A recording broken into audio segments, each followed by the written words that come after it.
one.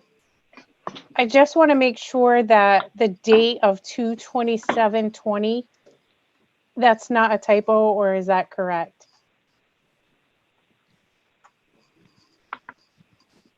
Where do you see that on the warrant, Jen? I see 8/14/20. Unless, You said 0011, right? yeah, and it is iBoss Incorporated. It's under the invoice date. It's on page 3.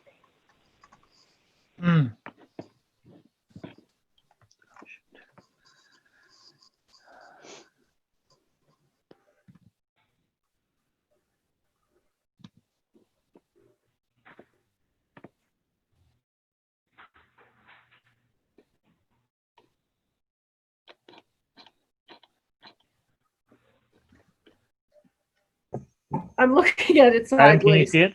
I know. I don't see it, Jen. I felt the same way. I know. Yeah, Jen, I can see it. I can. Is the question? I guess what's your concern? Is it if that's the right date for what? So is that the actual, because it's back in February and it's now September. So I just wanted to make sure that wasn't a typo. Oh, the 2/27/2020. Yeah, that's the invoice date. So I just wanted to make sure. I can follow up with Yeah. Ariel. Actually, I had see. multiples of those, unless I am misreading it as well. That's why, Like vendor so payment. there's a 430, there is a 611, there is a there was one more. Those I can 5-1. see. Those I can see. It's just the one that's all the way back in February. That's why I was like, I'm not sure if there was a holdup on something. I just wanted to make sure that wasn't a typo. Yeah, my question actually and concern is based on previous experience. Do those dates mean that they were not paid in the previous fiscal year and now they are being paid? Or is it that that's the invoice date, we were all set, but it just shows now? I'm looking. So there were a few FY20 warrants towards the end that we were trying to get FY20 bills on. This number 0011 doesn't seem like it'd be an FY20 warrant, but I can follow up and get those. Yeah, I can follow up and get those answers for you guys. I'm not sure exactly if those are invoice dates or not, but I can certainly get that information for you. Yeah, again, if they were invoiced on those dates and paid within the previous fiscal year, I guess, and we are just seeing it for, recording purposes, that's one thing. If they were invoiced and they were not paid in the past fiscal year and they are getting paid now, that maybe, I don't know if that's going to be an issue. Yeah, I'm texting Ariel right now, so I'll have an answer hopefully for you guys while we're on the call. All right, thank you. Any other questions, concerns, comments, edits? Nope. Okay. I think we had a motion to approve and there was a second. Unless there are any other questions, all in favor, please say aye. Aye. Aye. Any opposed? Any abstention? All right, thank you. Approved unanimously. Now I have to go back to the agenda. The second set, actually, we have the visitors' comments. So I will ask our visitors if you have any comments or questions. We probably will not be able to answer questions, but if you have any comments or questions, please use the raise hand feature and we will unmute you.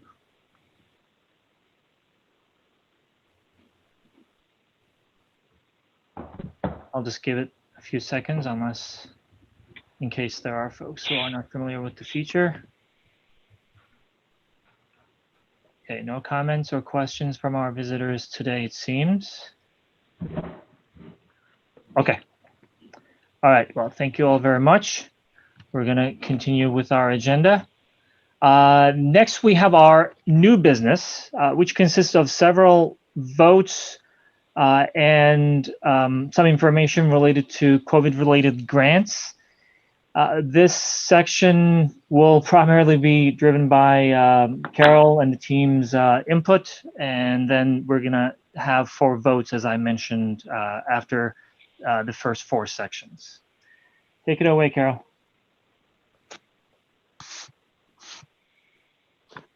Okay, so the first up, we have student handbooks. So in your folder, you should see East Meadows updated handbook, and you should also see Granby Junior Senior High School's handbook. I believe in the Granby Junior Senior High School handbook, the changes are in red. If you reviewed it. In East Meadow, I believe he included a PDF with the updates. So he updated the letter from the principal. He inserted a new school calendar. He updated the staff list. He updated school committee. He added a page 13, COVID guidance and absent policy and procedures.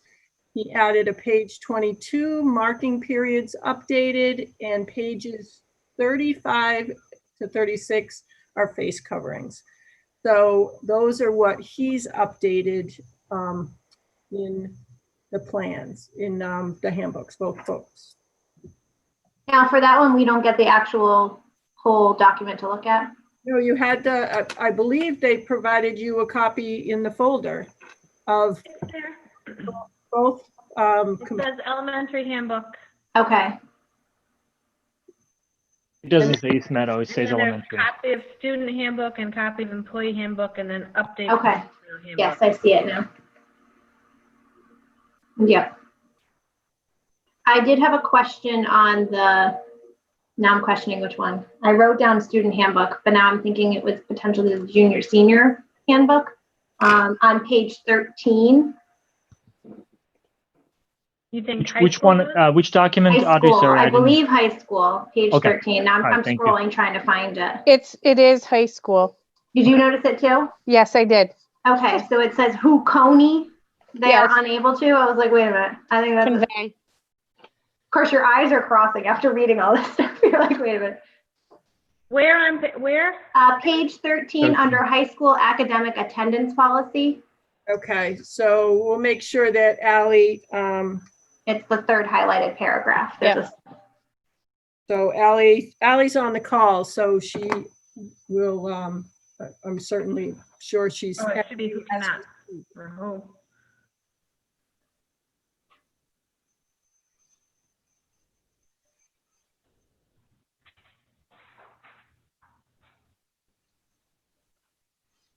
We're good with that? I think that was the only thing I saw. I don't know if anyone else saw anything. So I just have a question reading through this, and about the reporting the absence. Is it to call the school before 8 a.m.? So that's in whatever world we're in? Yes, Okay. And can you, I mean, because kids will still have like doctor's appointments and things that may be within the day. So how will we do that? They'll just, like, it would be like they would be in a regular school, regular school day. You leave for the appointment and then come back and they can pick up where they left off. I would say that's correct, but Alec, if you could let Ally in as a panelist, that would be great. Okay. I'm trying to remember from my understanding when we had this conversation. He said that we would probably have to contact the teachers to let them know, because that was one of those policy. Right, and I'm just seeing it's like about, being marked absent if you're not able to meet a certain amount of time. So I wasn't sure.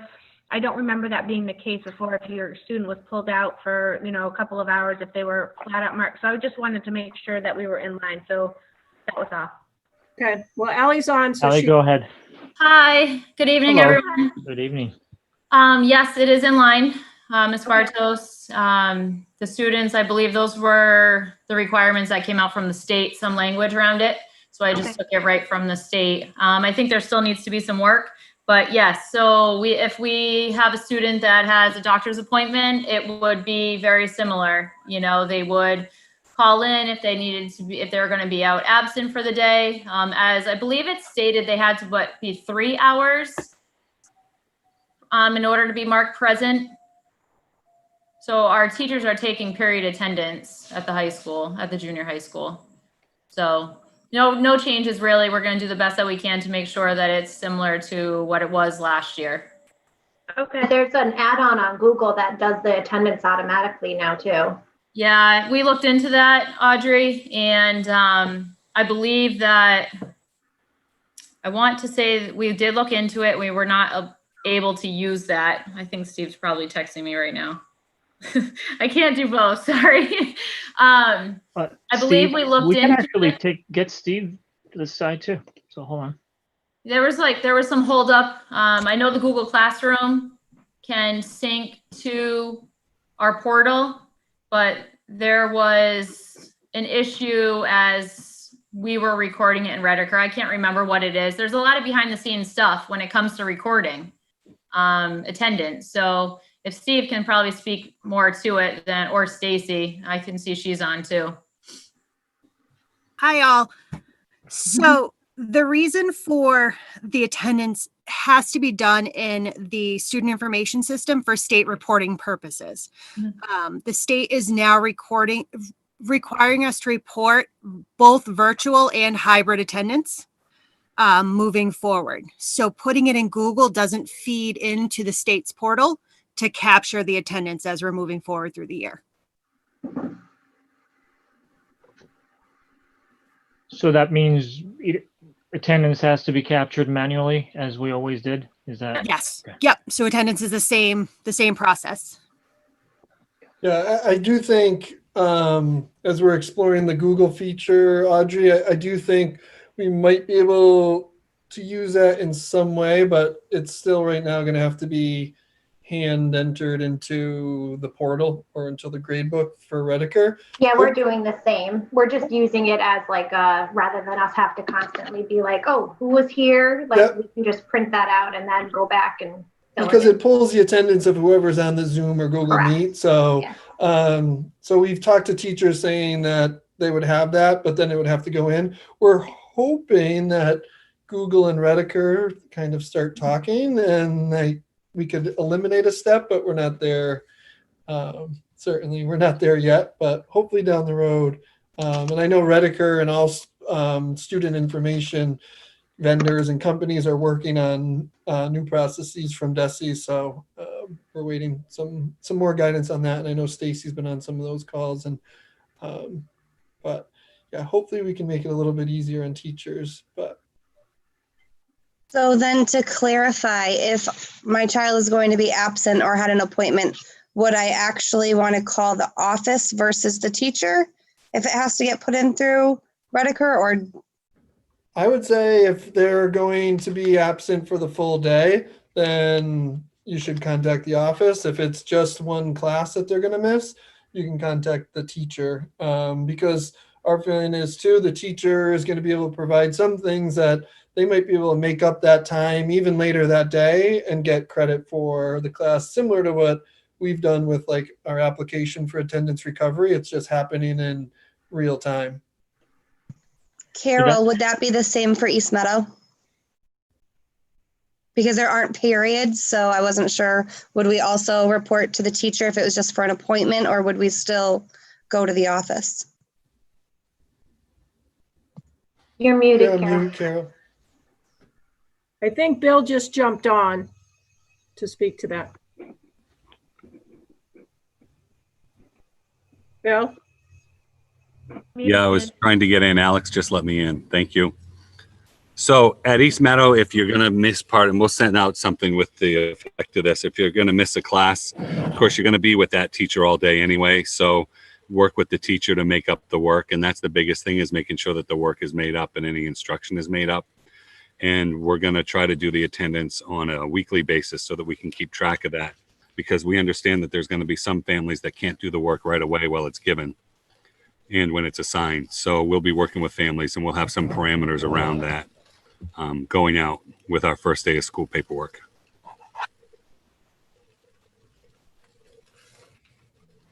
So I like the fact that we're going to be addressing some of the changes.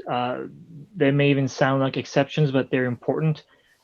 I am assuming that when those are finalized, like the one that you mentioned, Stephen, if it's one period, call the teacher. If it's whole day, you call the office. And you know what you just shared, Bill, will they be added to the handbook once they are finalized?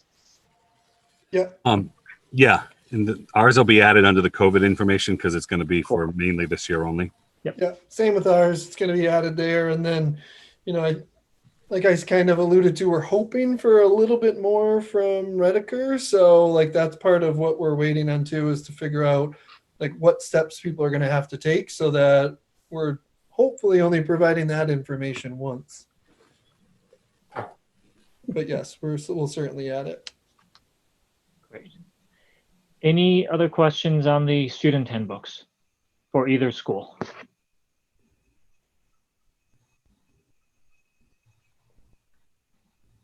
Okay. Stephen or Bill or Allie, did you have anything else to add? We're going to vote now if we're all set. All good? Yeah, okay. I think we're good. All right.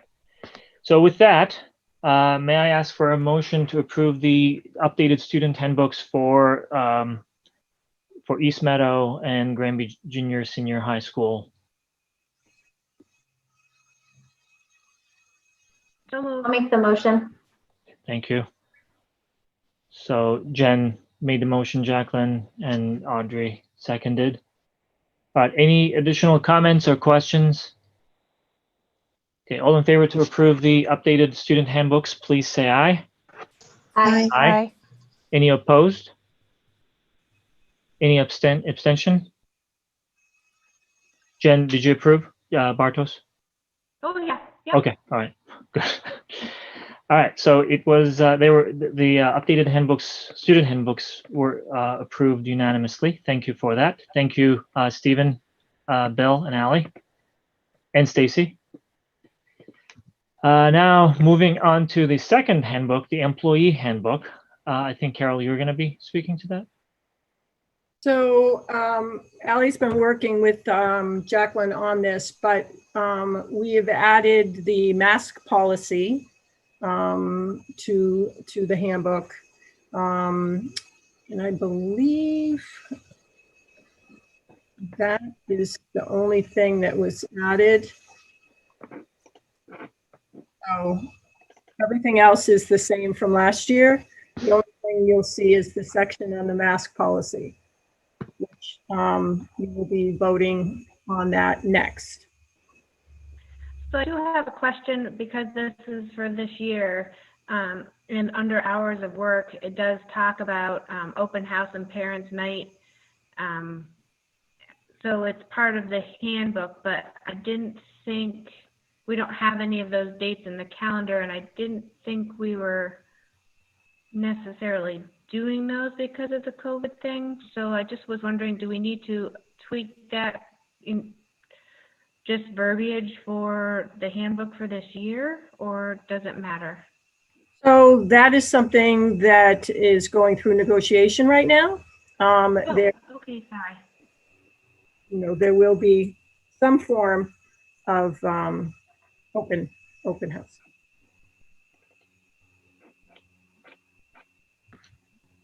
Carol, I did not check everything word to word, but is that section the entire mask policy that we are going to vote on today? Or is it a summarized version of it?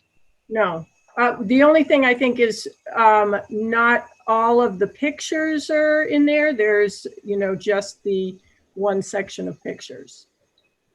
Right, but there's a section that starts with something like tightly woven, and I don't see this unless I'm missing it. Right. So there, we took, you know, the main pieces of it. The mask should be at least 2 to 3 layers thick. They must fit snugly. We can make sure that it's exactly the one, you know, because the one that you are going to approve had some updates. So it's possible that when this one was put in, it didn't have the updates, but it looks pretty close. Okay, so I will suggest the following. Let's just move to the next item and talk about the mask policy. If this is a summary of that, then we can, based on that conversation, we can go back and approve that since that's the section that was updated. Yeah, good? some of it, Emery, wasn't relevant for the employee handbook. So we took out some of that language and just left what the language that you see. So it was more of a summary.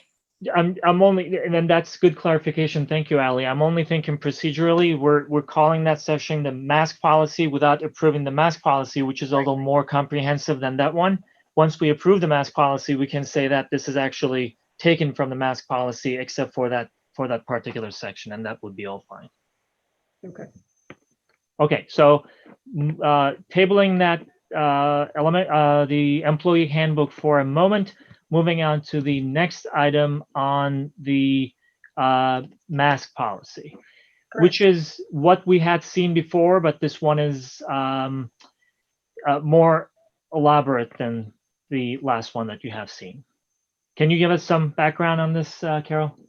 So this was originally the framework for this was presented by MASC.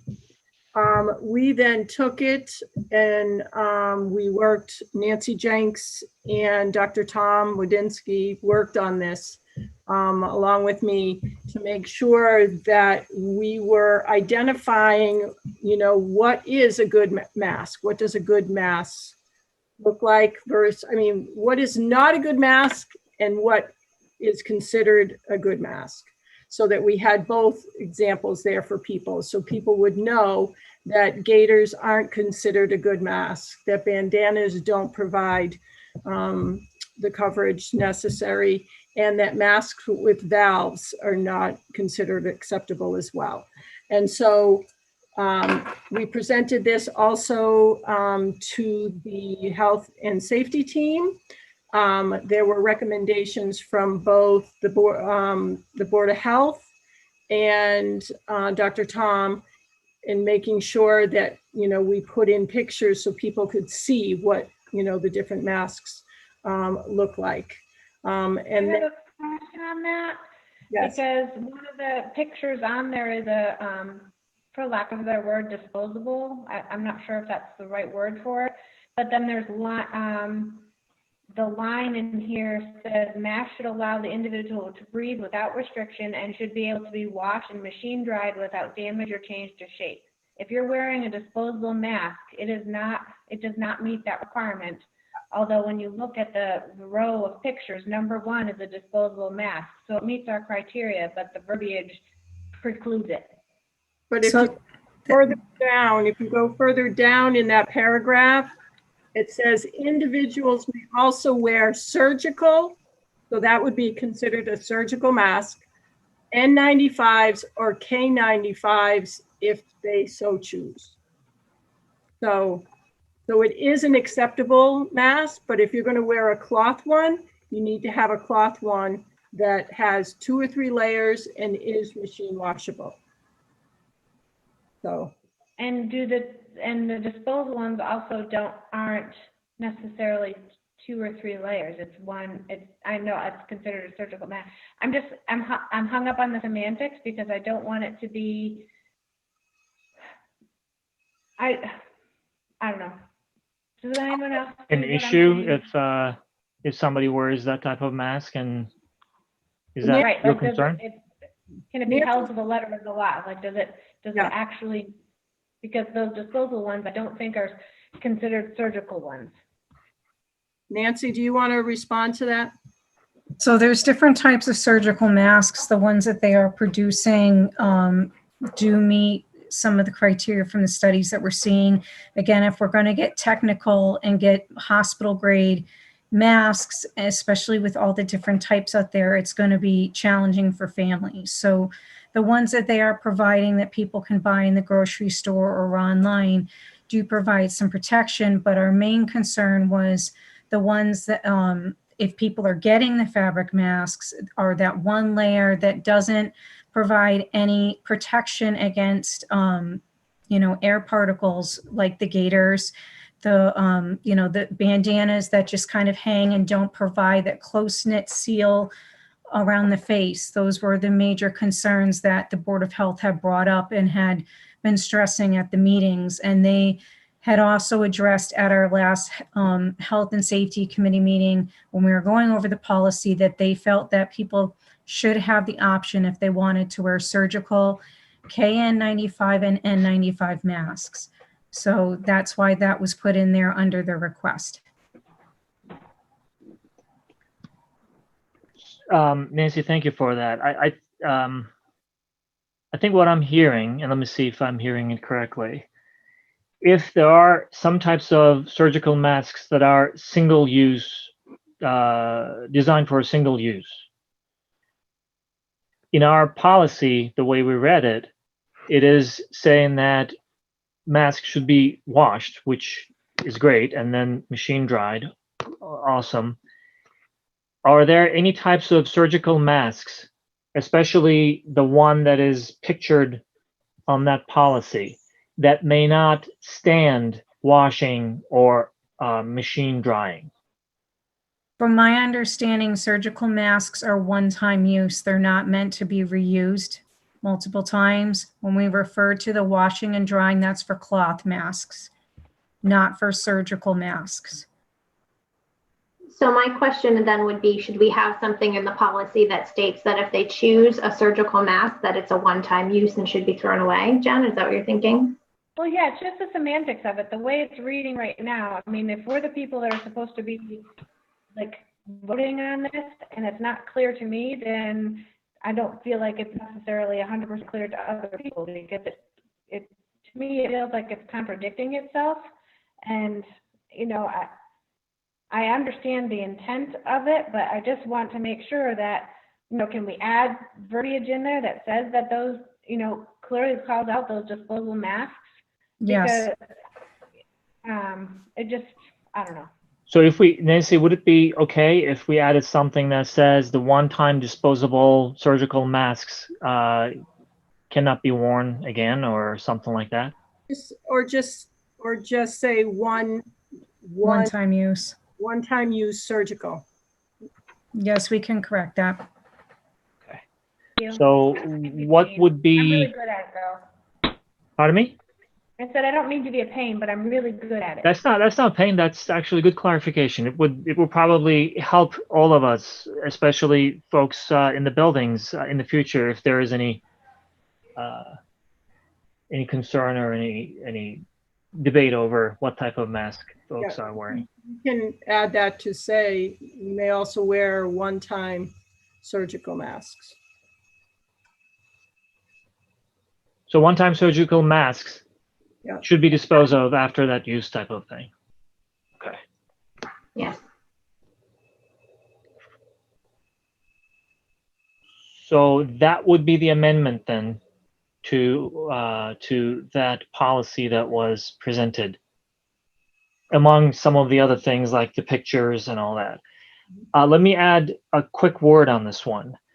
Carol already mentioned it, but something as simple as, or seemingly as simple as, a mask can be crucial, especially for this type of virus. Masks became the first line of defense. So it was very important, and I really appreciate the collaboration on how the policy became more comprehensive and clearer, with the help of our Board of Health, with the help of our school physician, with our nurses, folks who are on the safety committee. That shows how important it is for us, for all of us, to be able to put what we are thinking and what we know on the table, and then make sure that we are meshing all that to come up with the most useful, most practical policy possible. So I really appreciate the collaboration behind that. So with that, and the amendment that we just mentioned that will say that the one-time use surgical masks will be disposed of after that use. Any other questions or concerns on the policy? This is actually the policy that we reviewed a couple of weeks ago. It just came back with some of the updates to address some of the issues. So with that being the first reading, we're gonna vote on this policy. Any other concerns or changes to wording, edits, questions before we do that? I actually had one other question about the, if students are in violation of this policy, the building principal will consult with the parent guardian to determine whether an exception is appropriate, that section. We did say that if students didn't have masks, we had the disposable masks for them. Is this meaning if they're in violation of keeping the masks on while they're in school? Yes, it's more related to if, they do not have a medical or behavioral concern that would dictate them not to wear the mask, and it's more of them declining to keep it on, just kind of being a little bit challenging about it. That would be that next step. Okay, so I was just thinking maybe verbiage also, because we did say that if students didn't come to school with a mask, that we would have the disposable. I don't want someone coming in with, say, a cloth mask with one layer and then being told you have to go home. We could give them that disposable mask, correct? And then follow up with parents. I'm just trying to read this and make sure that it made sense, because we did say that we had the disposables available. Yeah, this is more of addressing if it's more they're refusing to wear the mask, not necessarily that they don't have the appropriate one. We would give them an appropriate one, but this is more of it's a refusal. Okay, that's just a good clarification then, just same thing, reading it. Just want to make sure that that's clear, that it was, if students didn't have them though, that we would be able to give them the disposable, but that this was for not complying to keep the mask on. There's a paragraph up above Stephanie that says if a student's face mask is to be provided by the student's family, staff members are responsible for providing their face coverings. The district will supply disposable face covering for individuals who arrive at the building or board the school transportation without one. So the bus drivers will have a supply of masks. So if a child gets on the bus, they will be able to provide them a mask, and the school will have them as well. And it is a requirement for them to wear a mask to be able to board the bus, correct? Yes. Yes.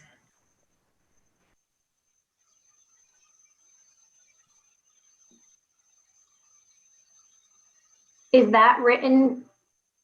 I'm trying to remember if I saw that explicitly written somewhere. I know we've talked about it, but is that? It's in the reopening plan that they have to But wear should it on that the be bus. part of the mask policy? We can include it.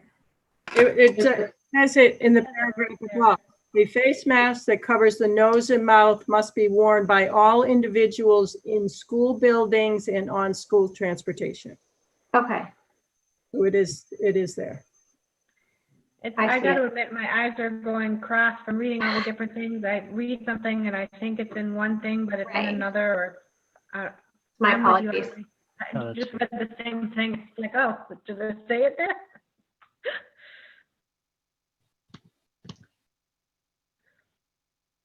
So do we need to vote? Do we take the motion? Not yet.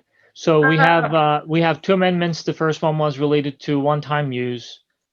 Did we say that the second one needs to be added there as well? I think both of them were covered, right? In transportation, Yep. and that the schools will be providing individuals who did not have masks, whether in the bus or before entering the bus or before entering the school premises. Correct? Yes. I mean, we're satisfied the way it is included in this policy. It is there.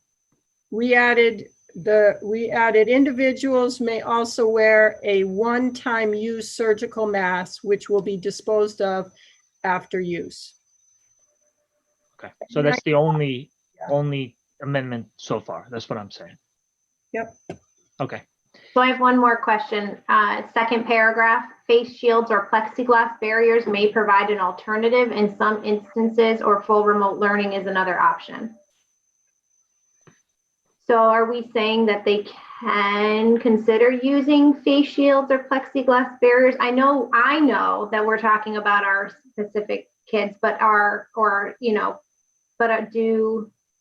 does that need to be more clear for parents, like on an approval basis or on a case-by-case basis? Or like, does that need to, versus them saying like, oh, look right here, it says they could just wear a face shield instead of a face mask?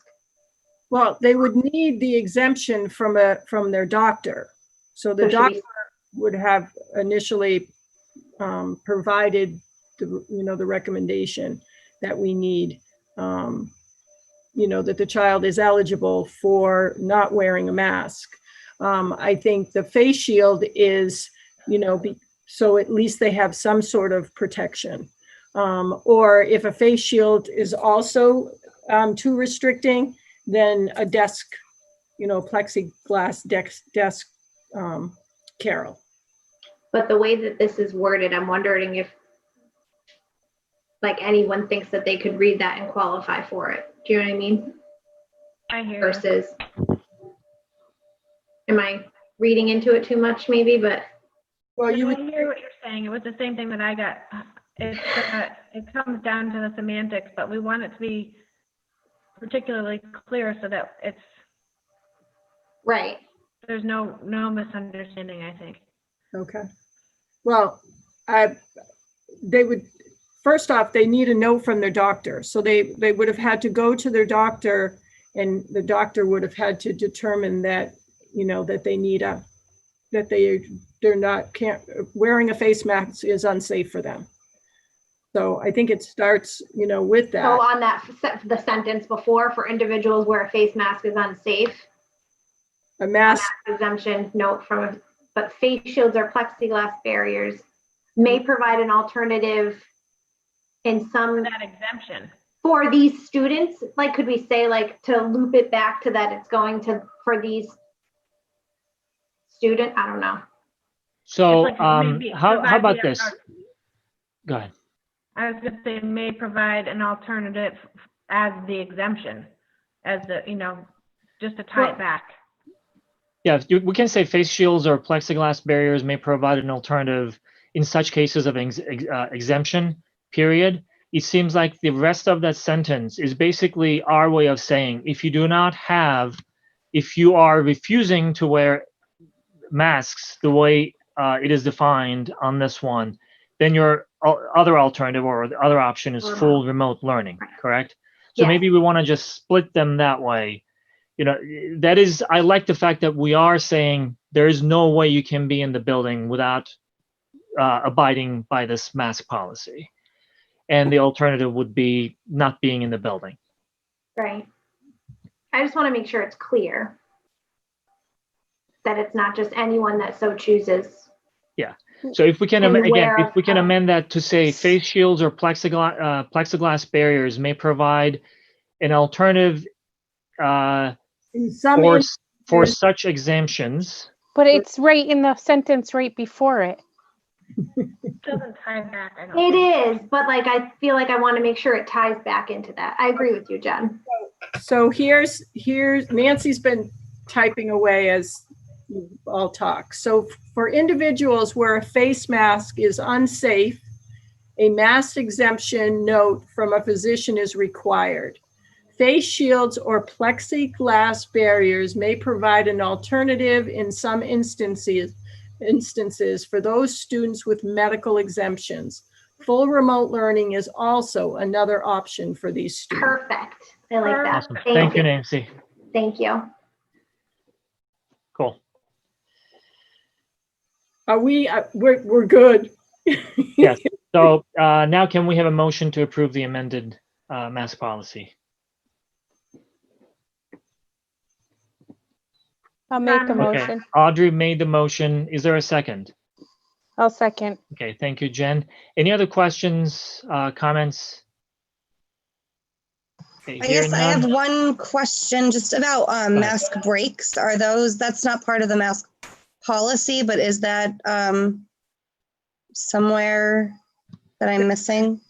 That will be. It's mentioned as the first bullet in that section. Additionally, face masks will not be required when appropriate social distancing is enforced during mask breaks is the first bullet. Well, it says, right, additionally, face masks will not be required when appropriate social distancing is enforced. But I was just curious about the mask breaks. Like, there was some talk originally about them being indoors with the window cracked versus having to be outdoors. I guess that was my question. Is that really part of this? Do you think that that's the same thing? Like that should be part, the face mask break should be part of the policy? I wasn't even thinking of it that way. Like you mean you want to define how a face mask break is done? Well, I just heard both options in the past and was curious if one was set versus the other, or if, I don't know, I felt like it kind of went hand in hand with the mask policy. Well, I think, teachers in a lot of ways will, be making that determination with their group. I would hate to tie them to, a certain number or a certain location. So if they're in the cafeteria, yes, they're going to be indoors. I do know that many want to be able to take mask breaks outside. So whether they're walking to the library and they go outside the building and back in on their way, is a possibility of getting in a mask break. But I do know that there's been emphasis on outdoor mask breaks. So you may find that they may have a morning recess where kids are going out. I don't know, Stephen, if you have a set schedule at the high school on how that's going. We have a draft. We talked about the mask breaks and the draft bell schedule, but to be honest, there's some work that needs to be done around mask breaks. I'm just trying to take it day by day, and there's a lot of days between now and when we'll need to take a mask break. So it's definitely on the list, but like a set time, set schedule, that's still a bit of a work in progress. But I anticipate, I don't know if this helps Stephanie's question at all, but I anticipate, 90%, if not 100% of them will happen outdoors, weather permitting and things like that. But I think we're going to make every effort to make sure they're outdoors, and some of them might happen. A teacher might decide to take them a little earlier or later. So those are some details that we're thinking about, but not quite totally there yet.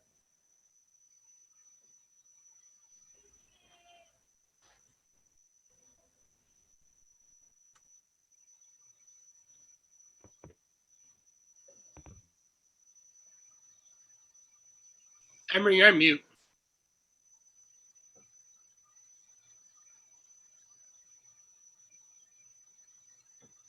Emery, did you hear that? You're on mute.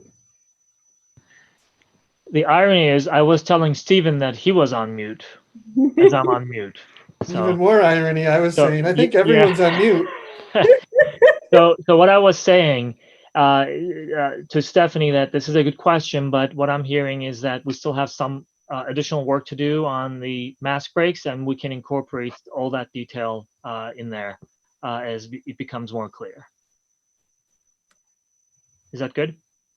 Yep, that sounds good. Okay, thank you. All right, so having a motion and a second, unless there are any other questions, all in favor to approve the mask policy as amended, please say aye. Aye. Aye. Any opposed? Any abstention? Okay, approved unanimously. Thank you. Moving. Even when I have multiple screens, I can keep the agenda on. You're up to Board of Health and School Sports. Actually, we're going back to the employee handbook because we wanted to first talk about the mask policy. So now that we have the mask policy in place, revisiting the employee handbook, any questions, any other discussion of the employee handbook?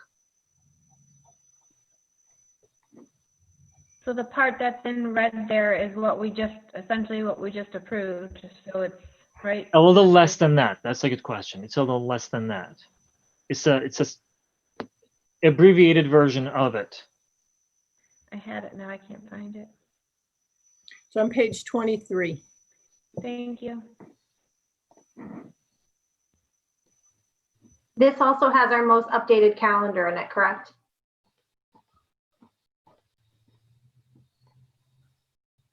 It is referring to September 15th as the first day of school, if that's what you're asking. Yes. Yep.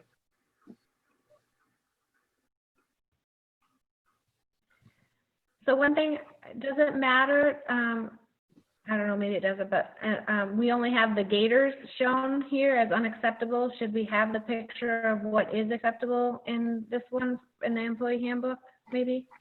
I added it. Wow, you're fast.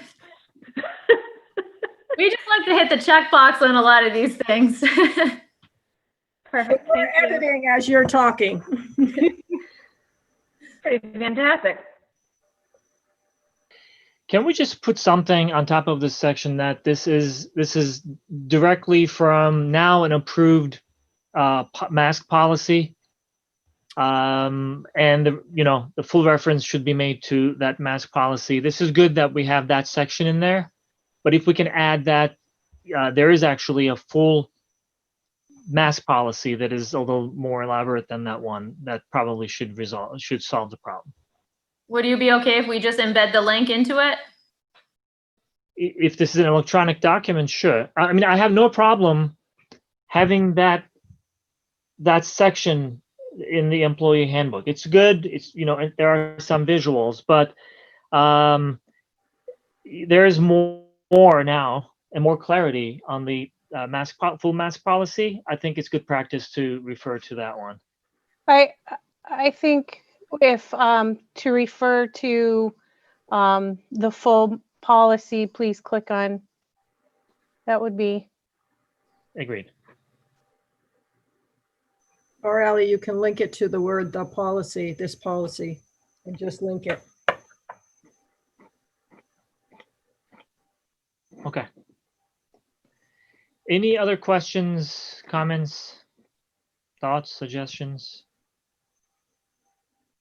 Okay. Is there a motion to approve the amended employee handbook? Make the motion. Thank you. Is there a second? I'll second. Thank you. Any question, comment, discussion before we vote? Okay. All in favor to approve the amended employee handbook, please say aye. Aye. Any opposed? Any abstention? Okay, approved unanimously. Thank you. Next item on the agenda is related to school sports. Go ahead, Allie.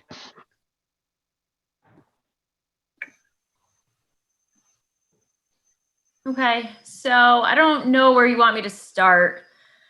I did share a document. Do you all have access to that document?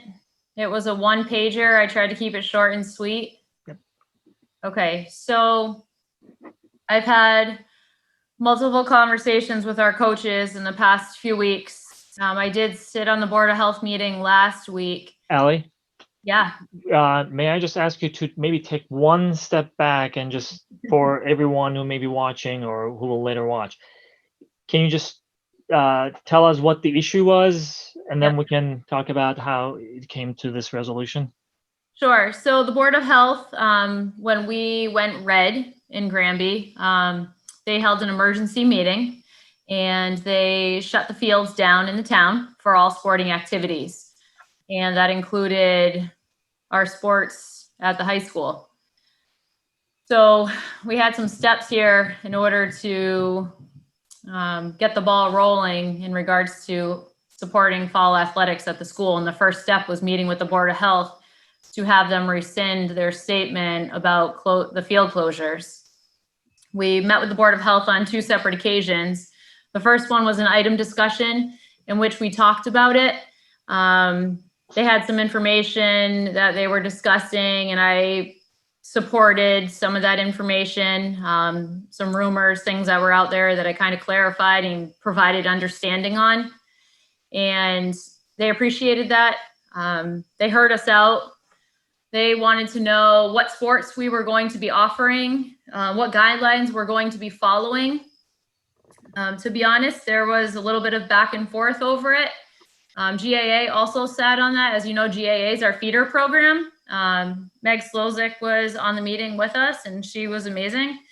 And so they wanted to know pretty much what our plan is moving forward and how we're going to be safe for fall athletics.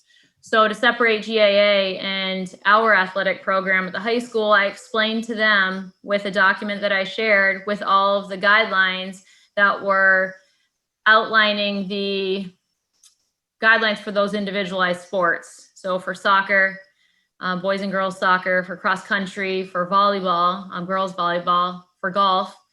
Golf really isn't, it's kind of its own thing. And as of right now, golf is, we don't need to really talk about it. It's awesome, but we have one golfer and he's in the clear to play. So, because they're not on the campus, because they hold it at courses. So that's why I'm saying that. And I feel like I'm missing a sport. Oh, and esports, they wouldn't really talk about that because it's all virtual. So the long and the short of it is they wanted to know what parameters we were going to be following. So I gave them a ridiculous amount of guidance that Jen, I believe you saw, and Emery, you've seen. It's also in this one pager that I shared with you. It was put out from the EEA. They also came out with individual guidelines for each sport. And you can take a read on them if you'd like. I had my coaches do it, and I met with my coaches and had a very in-depth conversation about whether or not we could actually meet these recommendations. Is it feasible?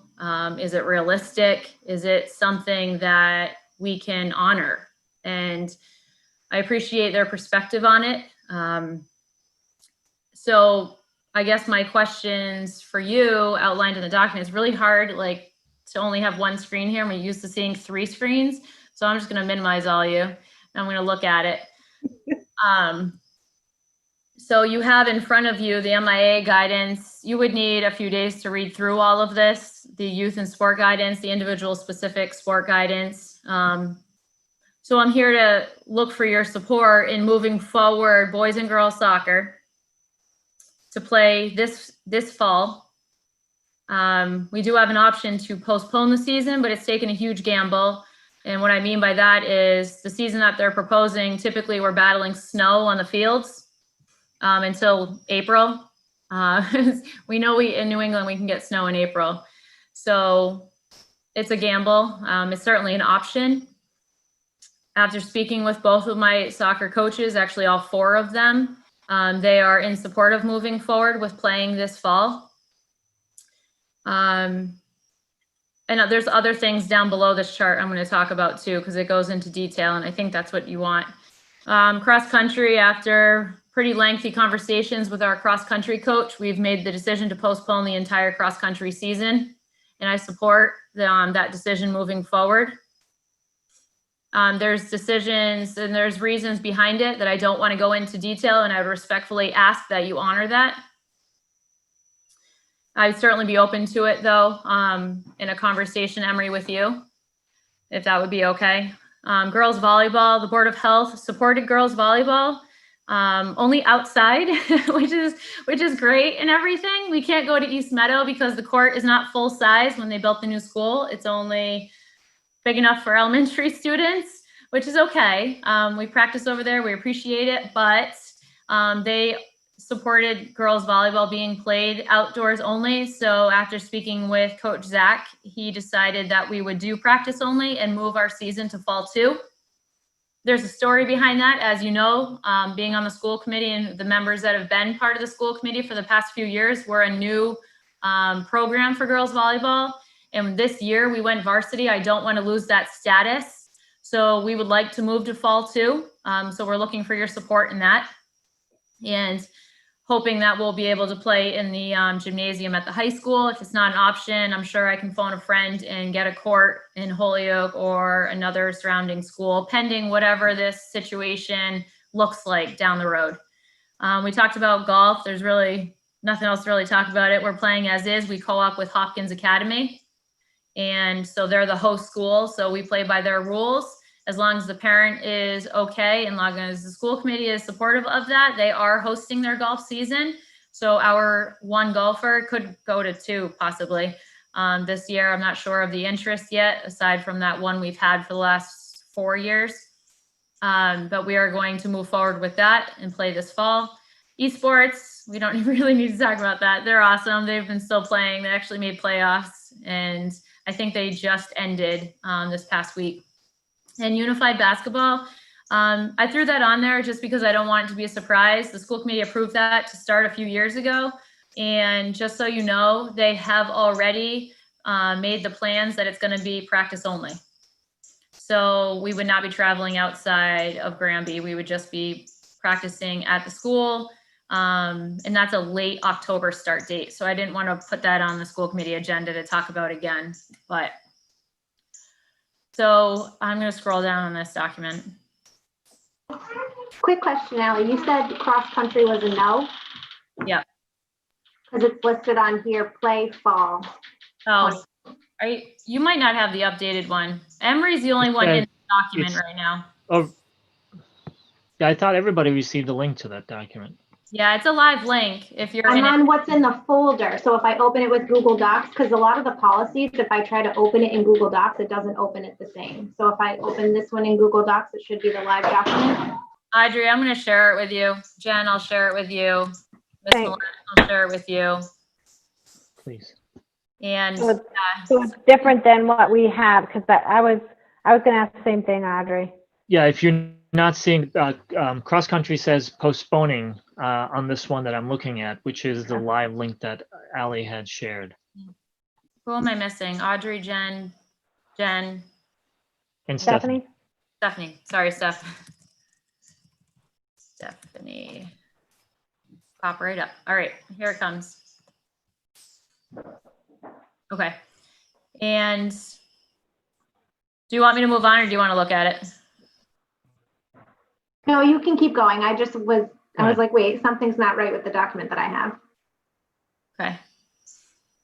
So at the bottom, I have the proposals. It's kind of where we need to go into some specific detail about this. I put the attestation form in there. It would be required for all students, coaches to complete. It's pretty, you can click on it and look at it. I'll spare you from that. I did talk to the coaches about having like a player pack and like a coach pack. And what I mean by that is we would have the players almost like it's your school supplies. We'd have them almost like prepare their own athletic supplies. And that could, for the players, it could be a spare mask in their bag, kind of like 2 pairs of socks. You never go to a game without 2 pairs of socks. It could be a pair of rubber gloves, just things like that. I don't expect them to carry around thermometers, but after speaking with the coaches at length, we did talk, and I listed a bunch of things that we would include in like a coach pack, and that would include all the things that you see there. It wouldn't be too much of an additional cost because we have an entire spring season of supplies that went unused. There's some things that we can reuse, not baseballs and softballs, but other things that we can reuse.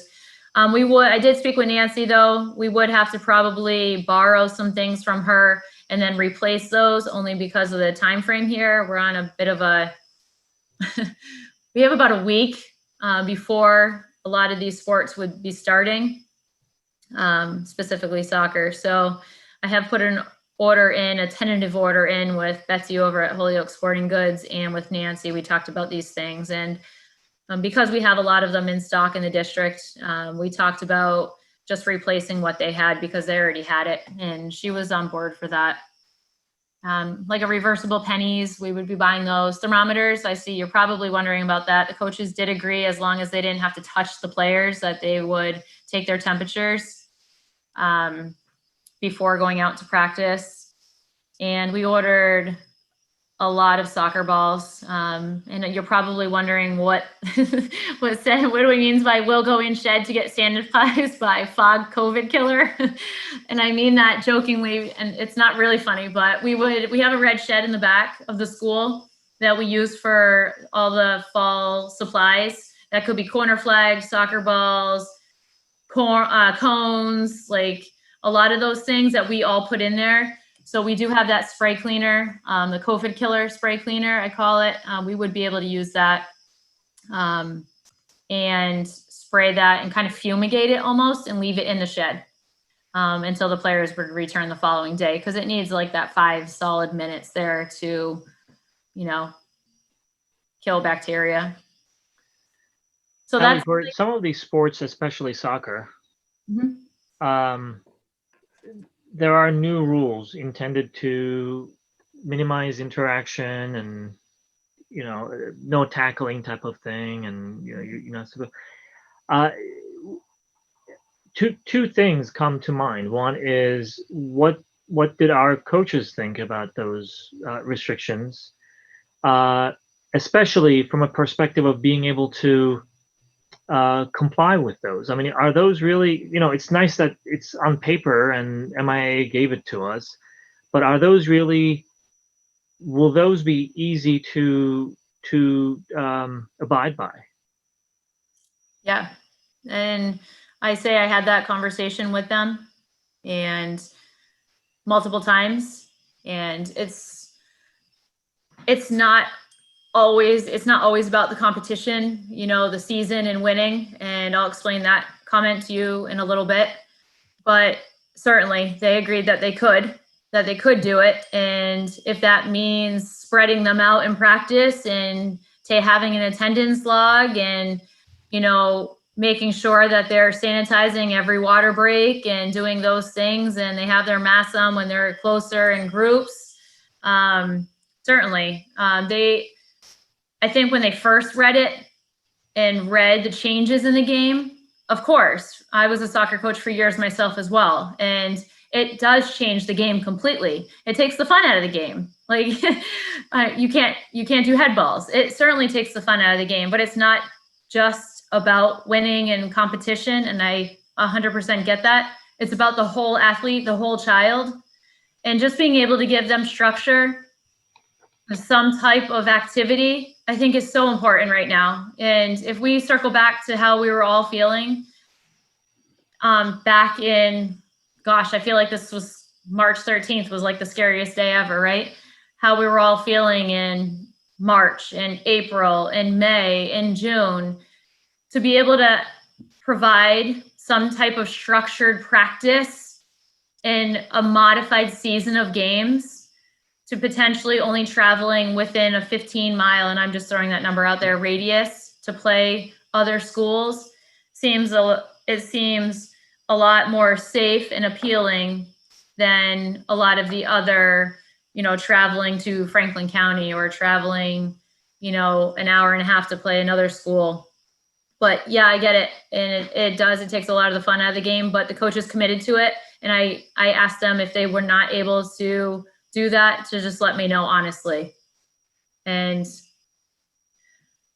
I mean, the first part is from my perspective, avid soccer fan, former player, that first part is absolutely correct. I mean, it's not the same game, but for all the reasons that you mentioned, I'm okay with that. What I was trying to understand is all the precautions that were taken. What I'm hearing is that we think we will be able to keep the players apart and make sure that they are really playing some version of the game with all the safety precautions that are put in place. Is that fair to say? Yep, it certainly is. Okay. There's other sections on here too, Emery, that I think will help with my explanation. If you're okay, we can move on to spectators. Yes. So for each varsity game, you're required to have a site director from start to finish. I would be hiring the assistant AD to come on board. So there's 2 bodies as opposed to 1. We talked about this at length at the PVIC meeting, and how it puts me in a difficult situation to say to, we'll just say a parent from out of town coming to the school and they're not wearing their mask, or if we don't have them wear masks, but they're not practicing social distancing guidelines, and they can clearly see our newly purchased signs from GG Inks on the field that says, please be safe and social distance yourselves. So I would have a second person there to help me. I would serve as a site director. That other person would serve as like the COVID director almost, if I just want to throw a fancy name out there. So that would be their role. Their role would be making sure that the fans are spacing themselves out appropriately. And I need to bring this to you to see what your thoughts around this are. It was a back and forth with at our AD meeting, because there's some schools that are saying parents have to drive all their athletes to the away games. So what do you say to the parent? What do you say to Ms. Bartos when Ms. Bartos drives, her daughter to a swim meet, and then they turn around and say, okay, have a nice day, see you later, you can't stay. So that's something that I need to hear from you. I need to see what your thoughts and opinions are about spectators at our school, because that will be a determining factor. Are we going to allow away parents to our school? Because they're taking you're going from maybe 20 fans to 40 fans. So here's my question. What is the capacity limitation? 50 per field. And that includes the athletes. And it does not include the athletes. So it's spectators only. Yeah. And then, because then the other question is, how do you limit, could there be a memo put out for each player? They're only allowed to bring one person with them. Yeah, that's hard. And that's so hard. I know. And I wonder, my heart goes, I experienced that myself with my own son playing baseball. Like, Mom can't go to your game. Sorry, bud, I didn't make the list. I'll go sit in my car and watch you play.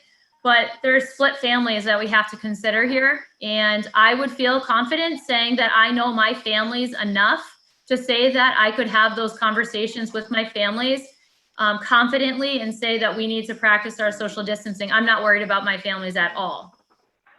I know that they would respect that if we had signage up. I worry about other families and being put in that situation, and having to pick up the phone, possibly to call Granby Police Department and say, hey, I got someone here battling, maybe because they can't follow our protocols.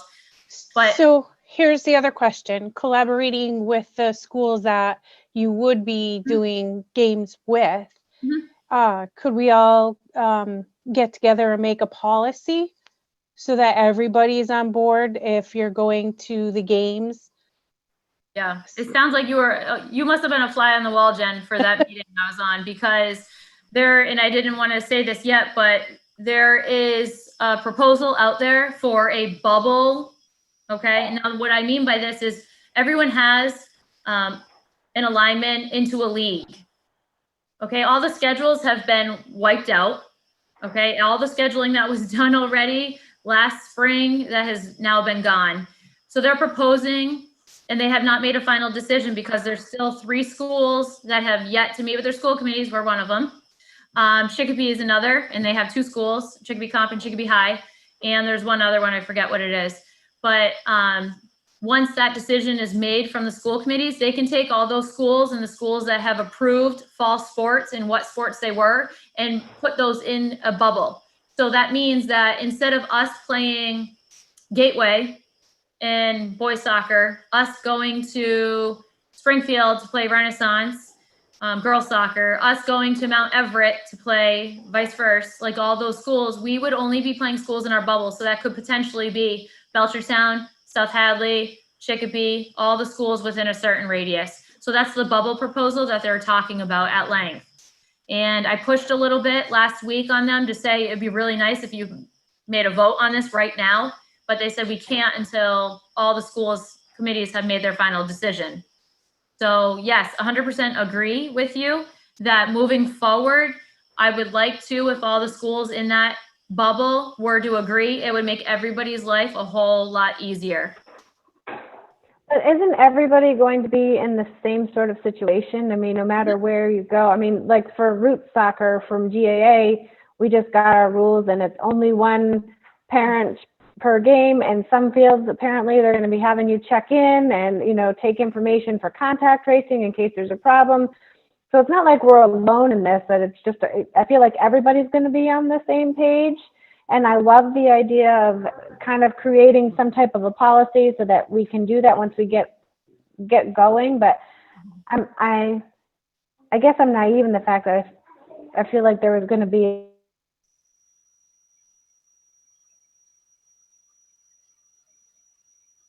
Jen, I really We can't hear you, Jen.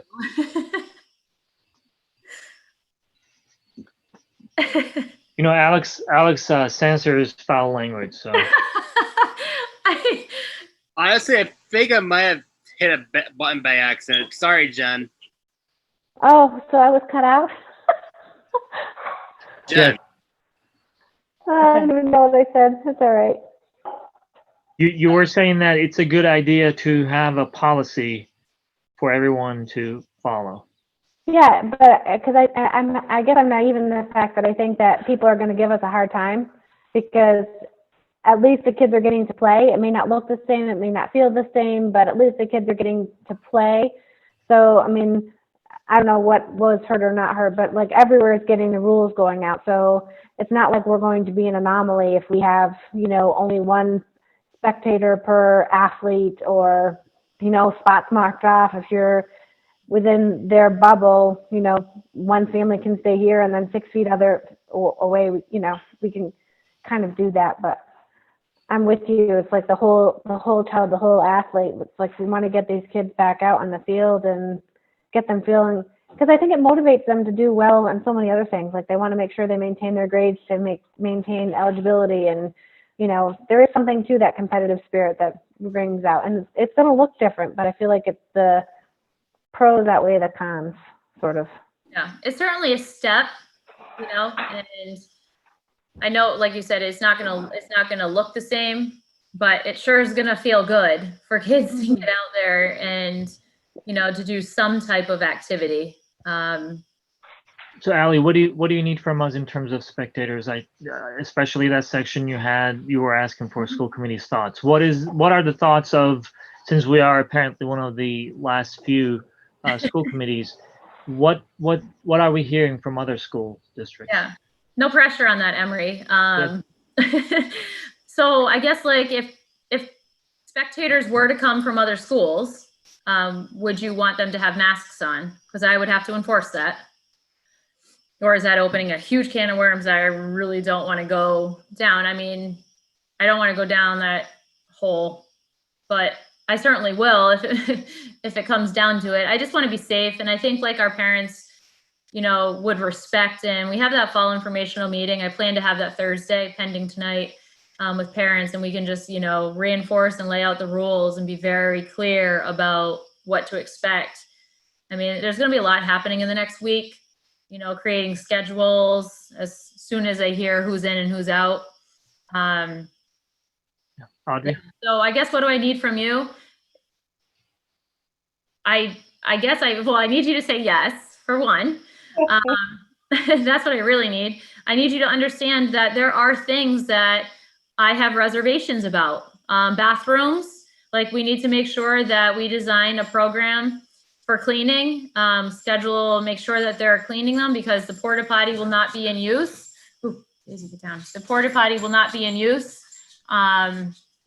And the travel, we won't be traveling outside of our bubble. So I think that would make you feel better about that, because I know that came up on the Board of Health meeting. So I need you to say yes.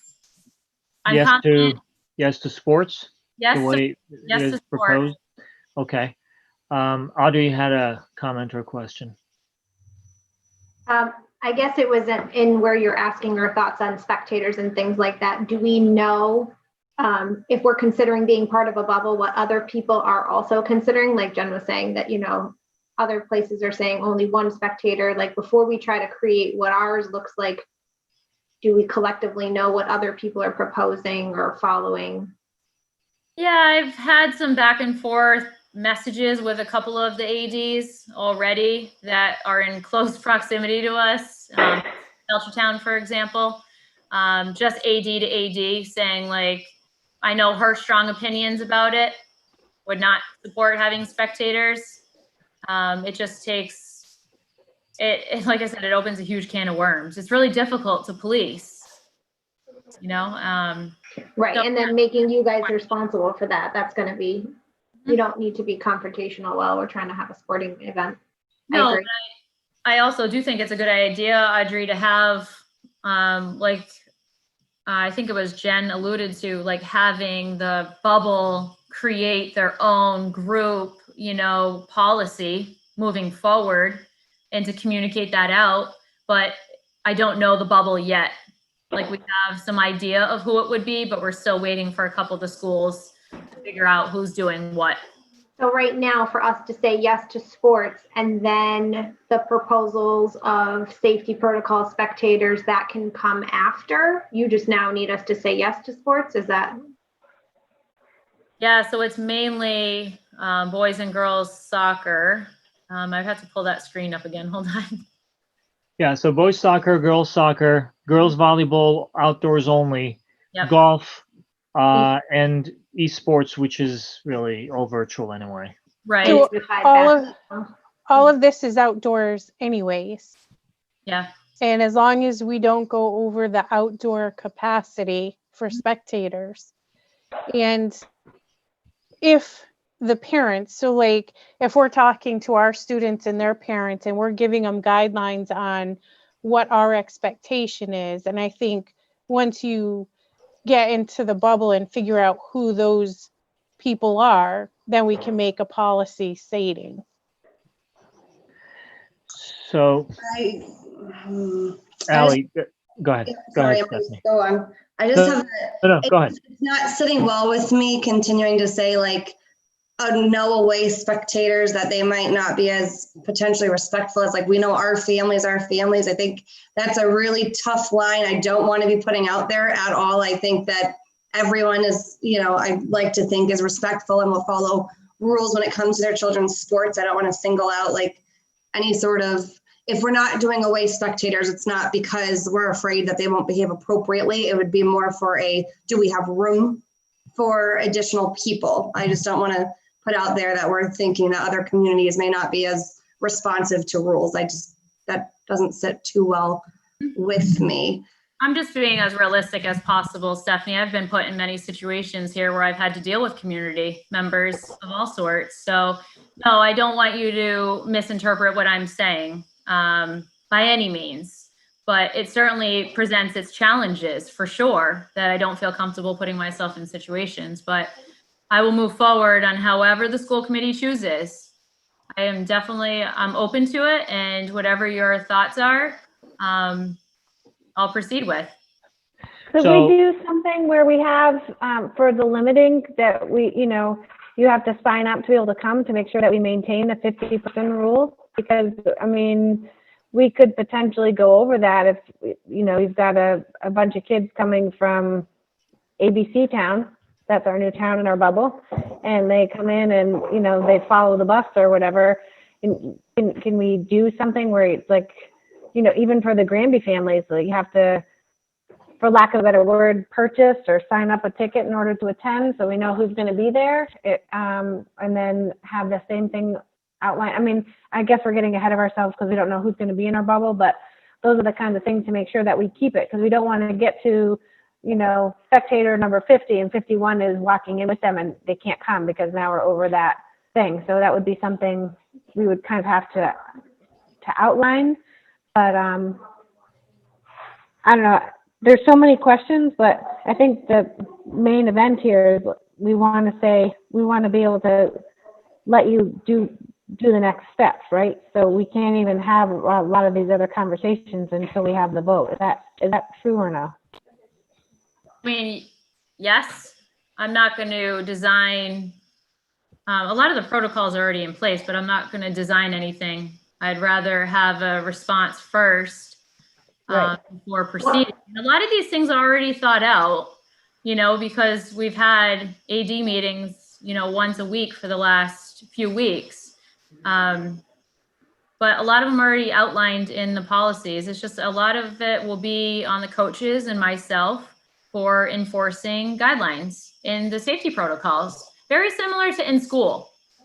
You know, we're designing in-person instruction on a hybrid model.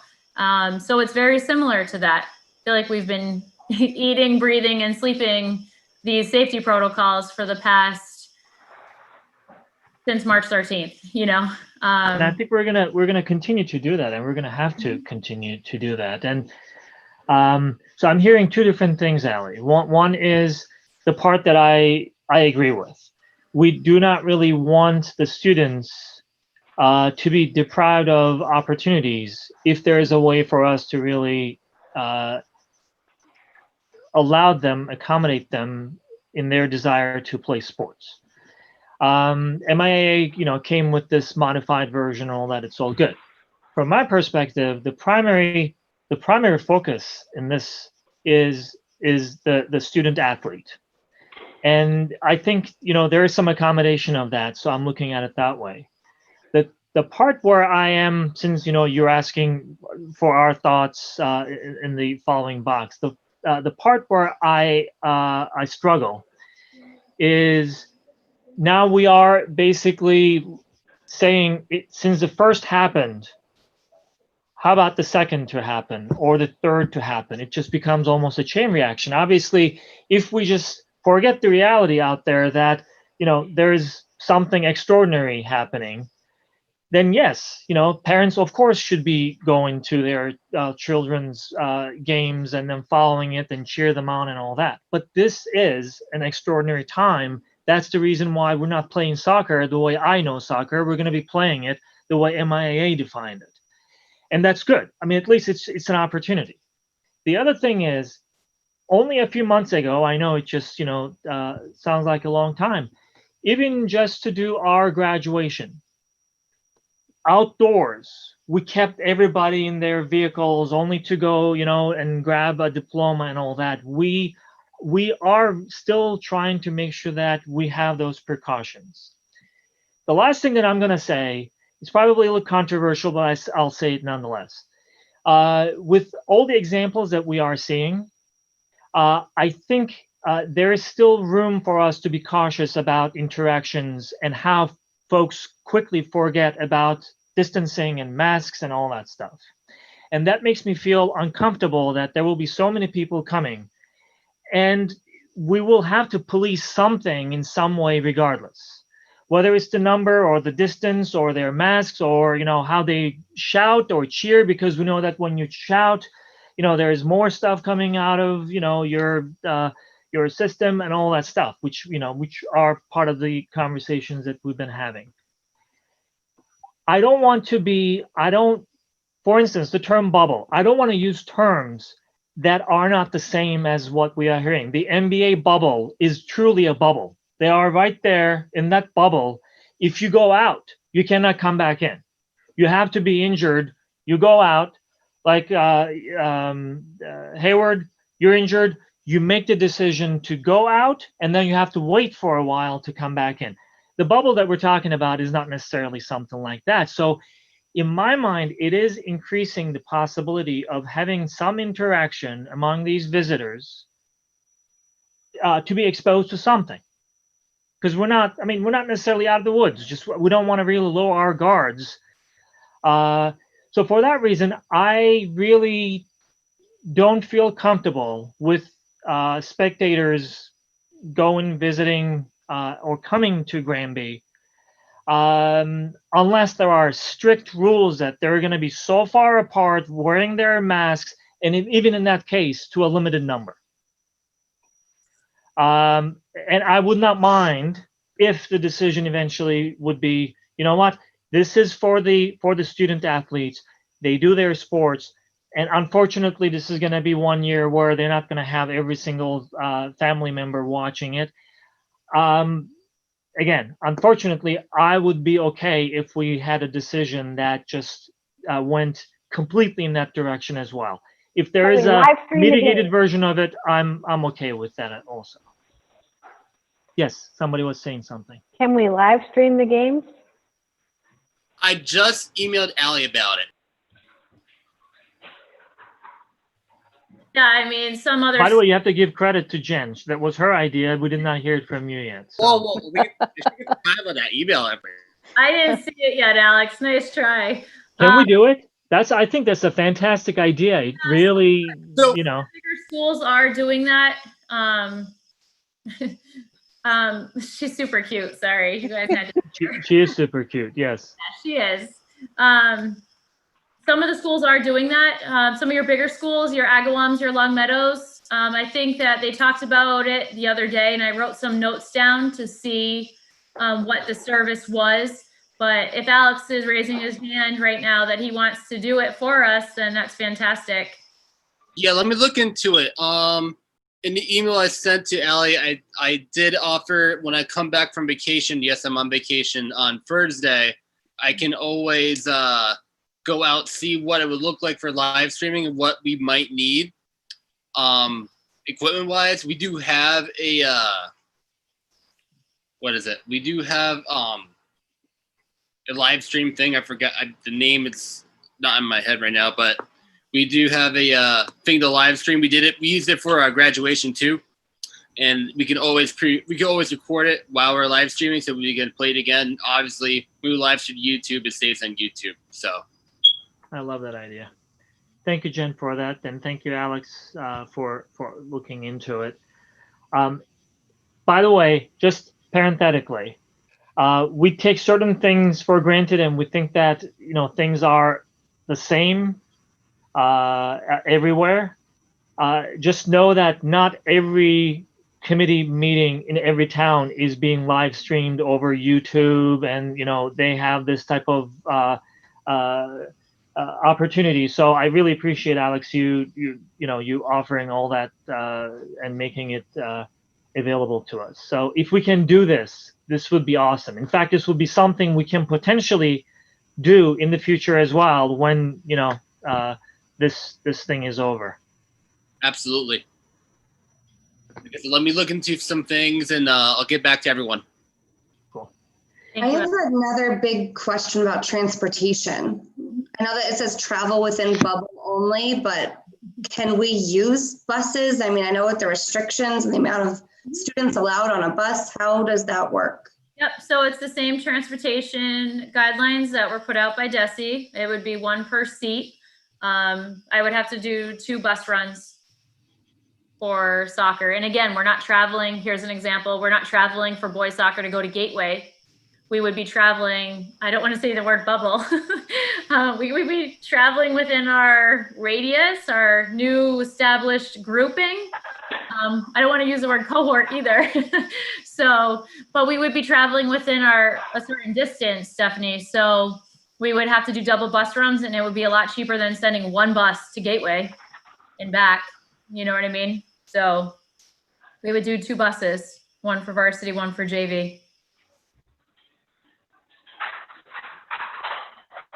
It is in a way that cohort model, isn't it? I know you hesitated, but we are saying we will only compete against those schools only, right? We're only compete against those schools that we know, and only against those schools, so that we know if anything happens, where we were, what precautions we need to take, and all that. So I think that's fair. That's not a bad way of looking at it. I just don't want to forget, any one of us to forget, that we are still going through this extraordinary time, and we should be as cautious as possible. I'm very happy that student athletes will have the opportunity, but let's not just, forget that there are some risks to all these options that we're talking about. Mm-hmm. And certainly, like the game schedule, this is my final thoughts here. Just so you know, typically a game schedule has 18 games. So if you were to play those schools in your cohort, you would be playing them twice, and that's it. So our season would be cut pretty short. because they were thinking probably like 5, 6 schools at most being in your cohort. And that's all dependent on the metric too. So if a school falls within a red zone, then their whole season's postponed. Their whole season is gone. So that certainly, will be a determining factor for schools. So whatever status you're in on September 18th is the first expected day of play, will be a determining factor for the fate of your season. And So we definitely want to keep everybody as far apart as possible, so we are in a good color on September 18th. Yes. And this is an obvious question, but I'm going to ask it anyway. So there's no tournament or anything, right? There's no playoff because it's, and it wouldn't count in any kind of standing, right? Because none of the leagues exist for this year, right? Nope. Okay. Allie, are all our student athletes returning, or do you see some who just say, no, you know what, not this year, I'm going to sit it out? Well, I opened Family ID probably a little over a month ago, and bless you, Jen. I opened it about a month ago for our athletes, so I'm starting to see more participate. But if people are reaching out to me, I'm saying, just register. So I don't think it's a matter. I really forgot what your entire question was, Emery. If they were, I think where I'm going with this is if there's some hesitation on the part of some athletes, is it possible that we may not even have the numbers to be able to participate in some of these sports? that had something to do with what I was alluding to earlier about cross country. But so, I think there might be some hesitation. Okay. But I also see some of the kids that elected remote that are still choosing to play. Yep. So, Allie, in the interest of time, I will still keep the conversation open, but just to make sure that I understand, this is a vote discussion. Mm-hmm. What I'm understanding is that you are basically asking the school committee to consider the top box where we have all those sports where it says play fall 2020. And you're asking for the permission of the school committee to move forward with those sports in that box, correct? Yes. Okay. Which still needs to be approved by the Board of Health, correct? No, or at this point, the Board of Health is okay with these as they are? Yep. Yeah. In fact, some of these changes that you are seeing, like girls volleyball being outdoors, that came from their meeting. I did see that.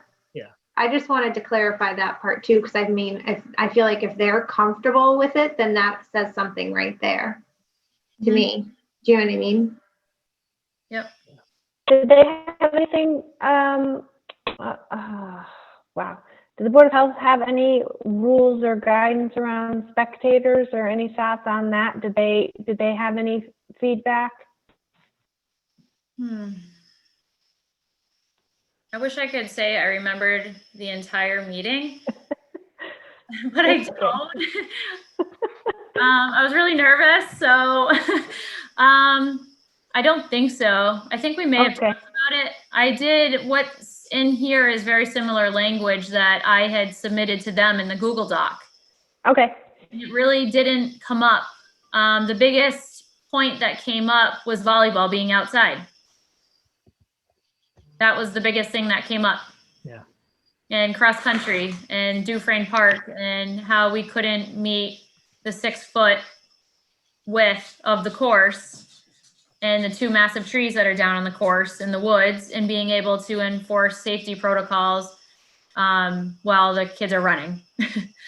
So there was and bathrooms at Dufresne. So there was a lot of things that came up, but I think that was the biggest piece was volleyball being outside. Cool.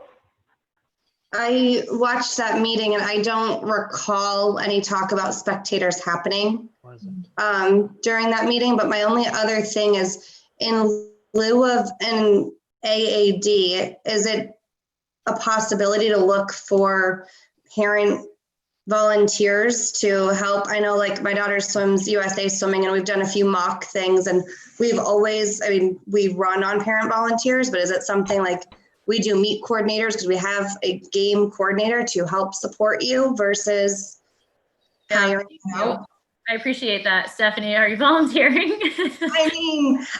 I'm also just looking at all ends of it, and the I mean, I know part of having my child participate in a sport requires us. I mean, we sign contracts, we have to volunteer, and if we don't follow our protocols for safety in these times, then our child is not allowed to participate. That's just, like it or not, unfortunately, it is one spectator per. There's very strict guidelines, and everyone in general knows it's for the best of the kids, and I'd rather them get to play at all than be too hung up on some of this stuff. You have an AD. I've had one now for a few years. So my intention is to move forward to hire that person again. And majority of that role is for supervision purposes anyways, just because I can't be in 2 places at once sometimes when we have varsity matches. So I do already have one. I just need to hire them. Is this a stipend position? It is, certainly. Yep. I'm sure it was already budgeted because it was probably put in before we knew we weren't necessarily. This was put in, Jen, it's lived in there for years. That's what I thought. I'm saying that so that doesn't have to be asked. Thank you for the clarification. Wasn't sure about that. And still, I mean, hey, push on those volunteers. That's I'm like the volunteer pusher on our team. That's like one of my jobs. It's really fun, but that's the way we get to do these things. So thank you. I didn't realize it was built in. Yeah, so I think that's, I agree, that's good clarification, because when we talk about hiring and there's a position attached to it, it sounds as if we are hiring a full position, and many of these positions that we're talking about are stipend positions anyway. So I think the vote that we will entertain is related to approving the proposal to have the following sports for in fall 2020 in their modified form as outlined by MIAA.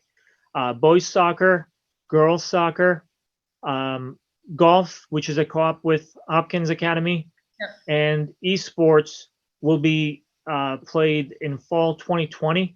Girls volleyball will be played outdoors in fall 2020. And unified basketball will be practice only in fall 2020. Is that correct? Yeah, with the exception of girls volleyball may end up just being practices only. Oh. Because we're not in a league. We're an independent. So that's why I don't want to lose our status. I want to play the season so we don't lose that. I don't know what the exact rules are, but practice will fulfill that requirement? Say it again? Practice will fulfill that requirement? Yikes, I hope so. We'll see. We'll know more. There's a lot of schools that for volleyball that are not playing for very similar reasons. So is it also fair to say that we need to have a structure around spectator participation, and that is not included in the vote that we're going to be taking tonight? That can come later, correct? How much later? Well, you tell us how much later can we have that conversation? Well, our next AD meeting is this week. Then the last school committee meeting, I believe, for Chicopee, it was one of the other schools, is Thursday. But again, the turnaround time is the 18th for the start date, and they have to have a certain amount of practices in before they can begin games. So when's the next school committee meeting? It's in 2 weeks. Okay. If I can get on the agenda with that, I'll have something prepared. Yeah. I mean, just, let me, again, if it wasn't clear, let me repeat that. I do not feel comfortable spectator participation to be open without limitation of numbers. I really would like to make sure that we are abiding by safety precautions, masks, distancing, and everything. But also, I really think that there should be some well-defined limitation to the numbers as well, whatever that may be. I know I'm giving you a lot of restrictions, but that's basically the approach that I would be comfortable with. Could we do an electronic sign up for that? What do you mean by that, Jen? Like if we say 50 people and they have to sign up, you go online and sign up to be. I think we need to say something so many people per. Because if you say like only, whoever signs up first, I don't know, that's going to be tricky. It has to be so many people per athlete. I feel like a sign up for people is going to get really hard to manage. I would be open to capping it per family. Okay. I mean, everything you said sounds great. We could just throw that in there and say, check, and we're done. Let's just give ourselves some time and you to just, think about it a little more, if you don't mind. And I'm not the only person who's going to make that decision, but unless the school committee is okay with it and you're okay with it, I think, if 2 weeks is okay, we can bring it back and we can absolutely have you on the agenda. You're good with that, Allie? Yeah. Okay. All right. So any other questions for Allie before we move to vote and hopefully repeat what we just said, what we're voting on? Okay, so I think we're looking for a motion to approve Granby Public Schools participation in the following sports in fall 2020: boys soccer, girls soccer, golf as a co-op with Hopkins Academy, and esports, also girls volleyball, outdoors only, and potentially as practices, similarly unified basketball practice only. Second. Oh, no, I have to move it. I'll make the motion. I'll Thank you. second. All right. Any other questions, concerns, comments? I just want to clarify before we vote that we're not putting any true guidelines. Can you guys hear me? You're all frozen. You're frozen, but we can hear you. Okay. That we haven't decided on the spectator piece. We're waiting for the cohort identification and all of that, right? Yes. Okay. That's correct. Cool. So this is only the permission to go ahead with those sports so the student athletes can start prepping. Cool. Thanks. Yep. Thank you. All right. All in favor to approve the motion, please say aye. Aye. Aye. Aye. Any opposed? Any abstention? Okay. Approved unanimously. Thank you all very much. Thank you, Allie. Good conversation. And we'll see you in a couple of weeks again. Awesome. Thank you. I appreciate it. And I know our kids do too. Yeah. No, thank you. Just none of these conversations that we're having these days are easy. And this one especially because there is so much, contact and this and that. I'm happy that it came to some semblance of a resolution, and the student athletes will benefit from that. And thank you for all your work to make sure that we found a good compromise. Cool. Moving on to the next item. Let me see. I think we're done with this. No, COVID grants. Yeah, so just wanted to review these real quick. Myself, Emery, and Jen had met this past Thursday, and among other things, had just discussed giving And this some is clarity. the Finance and Budget Subcommittee with Jen Millette. Yeah. Yep. Sorry. Yep.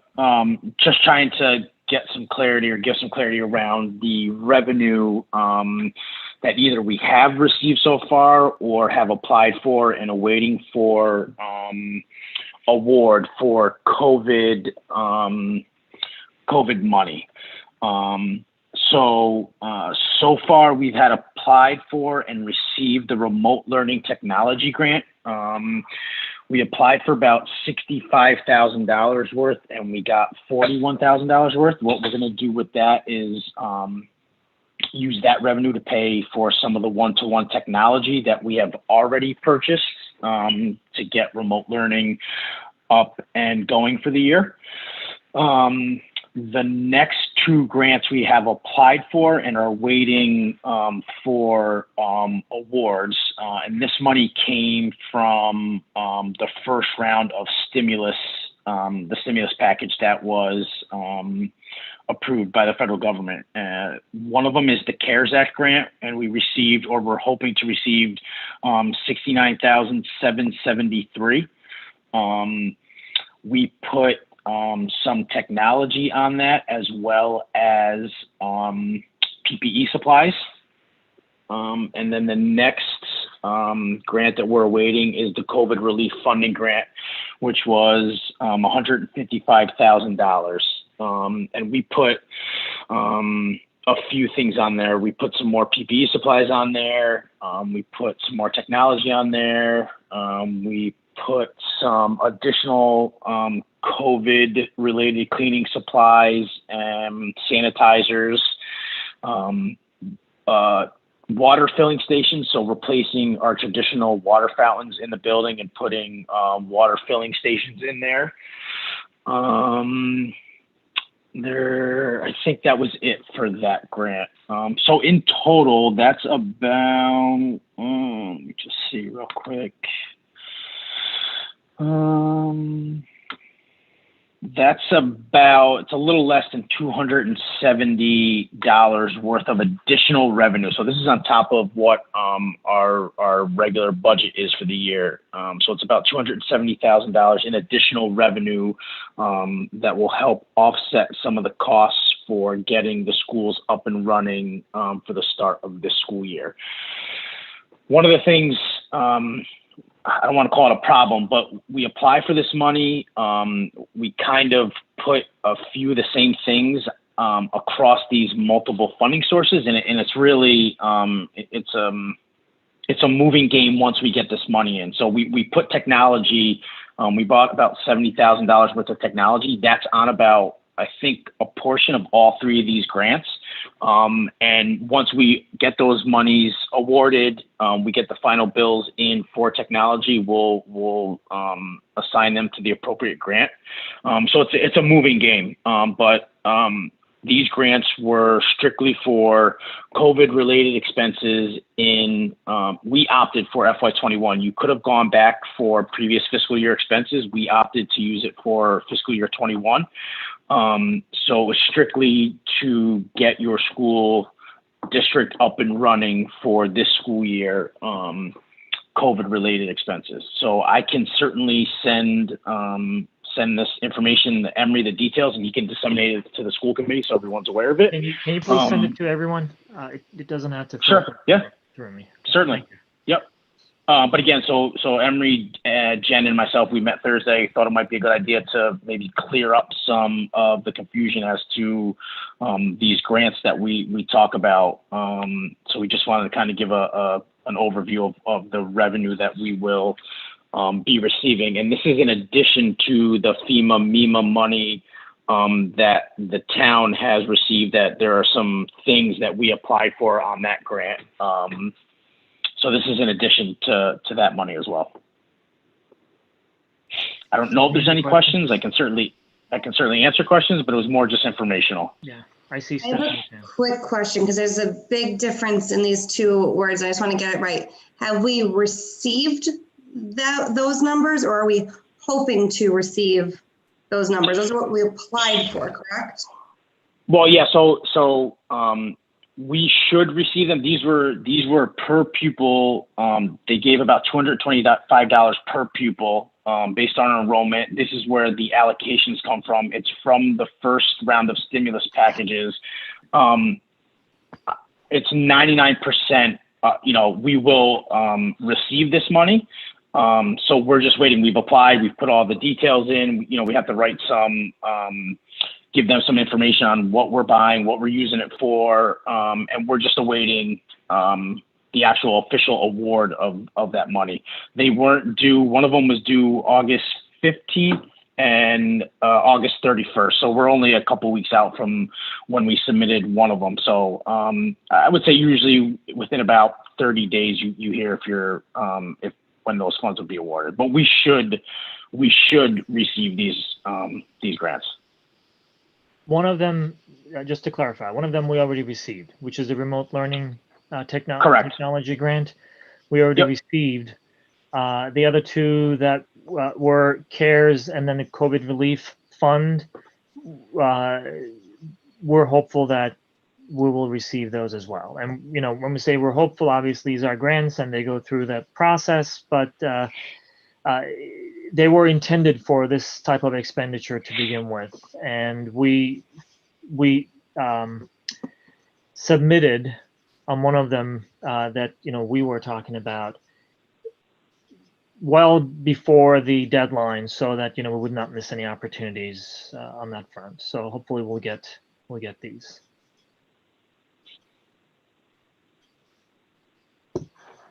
Any questions for Adam on these? Okay, thank you, Adam, for the update. Yeah, no problem. When do you think we're gonna? Well, you mentioned that in the next few weeks, but is there a deadline for these sources to inform us as well? No. No, there's not a deadline as to when districts will be notified. But again, I don't want to say we're guaranteed this money because we're certainly not. But these are essentially like our entitlement grants, like Title I. That it's a formula-based grant. That's how they came up with the allocation. So 99% will be receiving these, but I don't know what their timeline is on approving these grants and then getting award letters out to districts. Okay. All right. Thank you, Adam. I think that's it for the new business. Emery? Yes? Is it okay if I ask the committee to revisit a vote that they recently took? Can you say more? So last meeting, you did a school choice vote. There has been an unanticipated consequence as a result of that school choice vote that was brought to my attention today by Stephen Sullivan from Granby Junior Senior High School. Since the 18th, when this vote to close school choice went into effect, he has had 5 Granby residents, for some reason or another, move out of Granby. These families contacted Mr. Sullivan in the hopes of continuing their child's education in Granby. In the past, the district would allow these students to register as school choice so that they could remain in Granby, but now he's not sure how to proceed. Many of these students have been in Granby for a number of years and would like to have that stability for their children. So I'm hoping that you would be willing to amend your school choice vote to allow these Granby students, who have been Granby students, to remain here. So so these are students who basically spend all or part of their educational time here in Granby, and unexpectedly they had to move to other towns, but they would like to remain as school choice so that they would continue with in their school district that they've known and with their peers. Yes. Okay.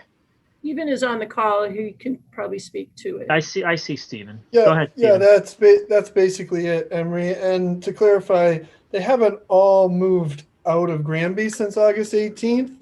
I think some of them moved out of Granby earlier in the year and didn't notify us because they weren't sure about the process. And now they've called us, or we found out in other ways, and inquired, and they've told us that they're living in different communities. And then a couple others have recently moved. So I think it's definitely 4, and a 5th is kind of up in the air, trying to figure out what exactly they're going to do, if they need a residence in Granby, or what options they might have. And Stephen, thank you for that. Just to further clarify, I'm assuming these students were part of your planning. I mean, they were already in our numbers. They were part of the enrollment figures that you had. They were Granby residents at the close of, I don't know that everyone, at the close of the 1920 school year, or at the beginning of the 1920 school year, they were all Granby residents. Okay. All right.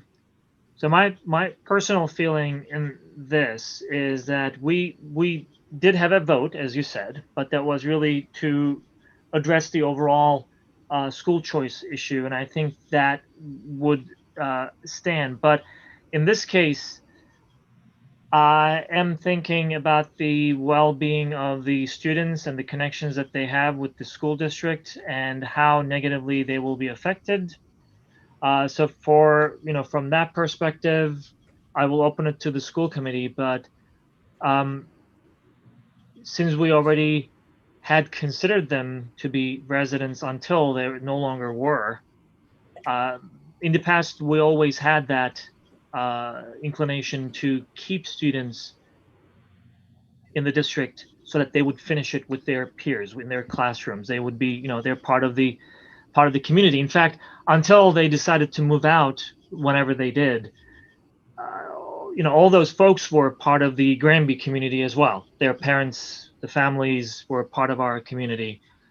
So for that reason, I see this a little differently than the vote that we took. I would not change that vote. But I would be willing to discuss this and see what we can do about this. So I'll turn it to the school committee. What are your thoughts? I see it as an exception because they were already here. And in the past, people, to keep the student with their peers, it's always been that they were allowed to stay, but through school choice. Right. So I see it as an exception, as somebody, these people are already here. It's not like they're trying to come in. They've already been here.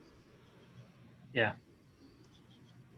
I also, just my 2 cents, think that the high school has notoriously not had the space issue that East Meadow has. So I think it's a very different situation too, where the high school has the room for school choice students. And I know me personally, I was all for school choice as long as we had students for our room for our residents, as well as, any additional. So I wouldn't see an issue with, keeping the 5 students at the high school.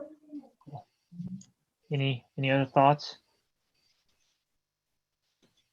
I would say that I'm on the same page for that piece. The high school hasn't been really the one that's our spatial concern.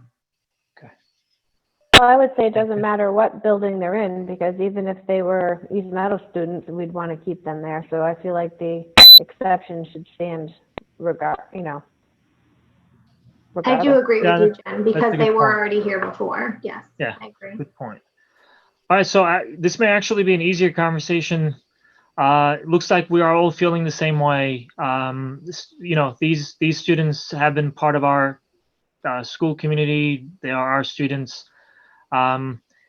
It's sad to see anyone leave the town, but I think it makes sense to keep them where they were, and I would like to make sure that we're all good, even though probably we don't necessarily need anything beyond this. Just if there is a motion to allow these 5 students to remain in Granby, let's just make it official and vote on that. You have a question, Carol? So we're only going to let these 5 in. What if Stephen or Bill gets a call tomorrow? So we're saying only 5. So we're expecting that this may be something I don't know. So if I can hop in, I agree with Carol. I don't know that anyone else is going to move out of Granby and want to stay.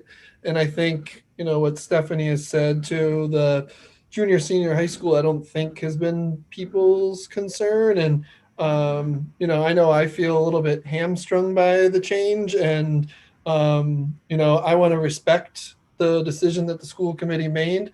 But we've had to turn away students in addition to these students that we're talking about. And I'm not saying we're going to call all of them back, but I think knowing that we can accept our students who have been previously on our rolls, I think that's a fair first step. And I hope that maybe at some point the committee would revisit it. I don't know for East Meadow, but certainly for the high school, I think for a lot of reasons, I think we benefit from it. So Stephen, are you saying? Oh, sorry. No, go ahead. No. So I meant, Stephen, are you saying that potentially having school choice open at the high school and not closed at the high school? Because again, here we are in this situation of a pandemic where we're considering, do we want to bring in more families from other areas that we have to consider the health metric? You know what I mean? That's where it kind of gets wishy-washy of a concern too. Yeah, no, I think this is a fair first step, and I'm not pushing for more than that tonight. I just hope at some point we can reconsider it. And I think, to your point, Audrey, the metrics do matter, and we need to consider those. But we have students who are working in Hadley and working in Amherst and playing sports against other, like they're interacting with people outside of the community, whether it be in school or not. And for the time being, and none of us know what the future holds, they're not interacting personally with anybody at school. Yeah. So let me see if I understood what we just said.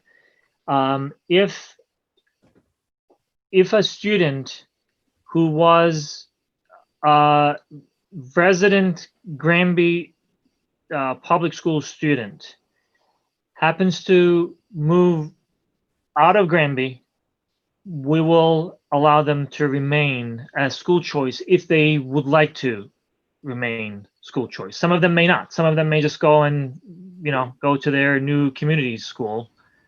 But if they do reach out to us, if they were our student, we're gonna allow them to remain as school choice. Is that correct? That's what we would like. Okay. You missed it only for the high school, we're saying?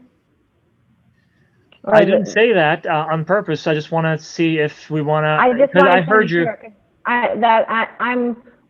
I agree with your motion, but I just wanted to make sure that it was, well, you weren't saying, I don't know if it was an actual motion. I agree with the words that you said. I just wanted to make sure that I was understanding.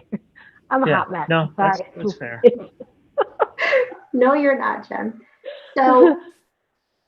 So our motion should say not just at the high school, but if they were a student of the Granby Public Schools in 2019 to 2020, that they will be allowed to continue to be a Granby student as a school choice student for the 2020-2021 school year. If they move out of Granby. If they move out and of want Granby. to remain as a, yeah. Yes? Exactly, yes. So was that your motion? I would say so. Okay. Yeah, sounded like it. All right. Yeah, so I can. Jacqueline, were you able to capture that? I just want to make sure that that's captured. You can replay it on YouTube. Yes, we can. Yeah, I'm good, but I can listen back. Okay. All right. So with that being the motion, is there a second? I already did. Oh, you did. Thank you, Jen. Any questions or discussion on this? Okay, all in favor, please say aye. Aye. Any opposed? Abstention? Okay, approved unanimously. Thank you all very much. And Carol and Stephen, thank you for bringing this up now. I'm glad you did because, I don't know how much time we would have if that was any later. So yeah, thank you all for the clarity. I appreciate it. Thank you. Thank you. Thank you. All right. Next up. I think it's a continuing business. Yes. Updates from our safety committee. Yes. So we had a health and safety meeting last Tuesday. Dick Bombardier provided the committee with an overview of his proposed metric using state data and Granby information. He's looking at 14 days rolling averages, but he's also looking at how it impacts Granby.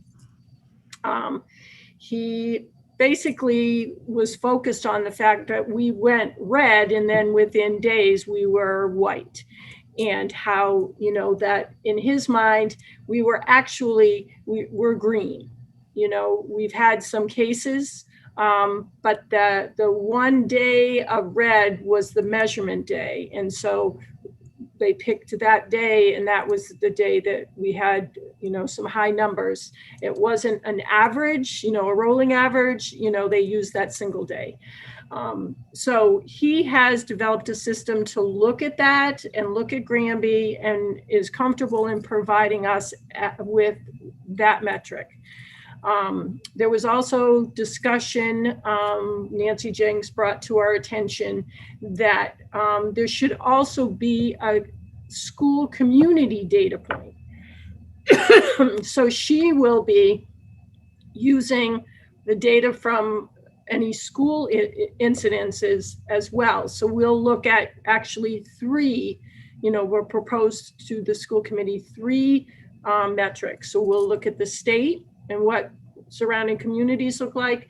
We're going to look at what the Board of Health's take is on that data, because they are entering the data into Maven, which is the data fields that all communities enter into, and then Nancy by providing her data point. So I think, rather than us just focusing on that state 1 metric, we have a pretty good handle now on incorporating all of that into our discussions, and not moving rapidly from red to white, where red is total remote and white is totally in person. So we have a metric to look at, and I think our current phases provides us a good buffer as far as being able to look at that information and make, a good decision as far as, are we ready to move to the next phase, or do we need to stop and, stay where we're at? So Stephanie, did you want to add anything? I know you were, part of that. I think that was a good overview. The other thing that Stephanie brought up at the end of the meeting was the concern about the Collier report for Granby Junior Senior High School, and wanted to know what the next steps were. So Carol, can you let us know, tell everyone what the Collier's report was about? So we contracted with Collier's to do what they called a COVID-19 commission, which was looking at our schools to see if the ventilation was appropriate and safe. So Collier's did a report at East Meadow saying everything was functioning well in the way it should be. They did have some concerns with the univents here at the high school, and the reports were presented to the school committee and to the Board of Health, and the Board of Health said, this is the first piece of information we need, but we need to know, we need an air sampling. We need to know more about, the airflow in the buildings. So Collier's has since spoke with Dick Bombardier and determined what needs to happen next door. Pretty much how he explained it, to make it layman's terms, is next door's ventilation is set up for efficiency. It's all about, reduced in saving money, that way.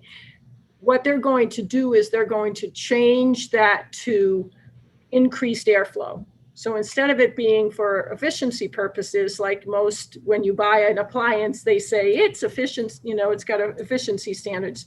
We're going to move away from that, and we're going to increase the airflow next door, which is what Dick has been asking for. So I'm pretty confident that our report from Collier's, from their engineer, will be sufficient for the Board of Health to give us the green light for East Meadow. We contracted with Davy Engineering, which is also working with McDuffie. And so that was a report that we were hoping to have Friday. I thought Monday was going to be the latest. We still haven't received that report. And that report is focused on what we need to do here at Granby Junior Senior High School, to open. So as soon as we have that report in hand, I will share it, with the school committee and the Board of Health. Once you've had a chance to review it, then I will share it with the Health and Safety Committee. And we have our next scheduled meeting on Tuesday, September 15th. So I'm hoping before that time, we will receive the report and the school committee and the Board of Health will have time to vet it.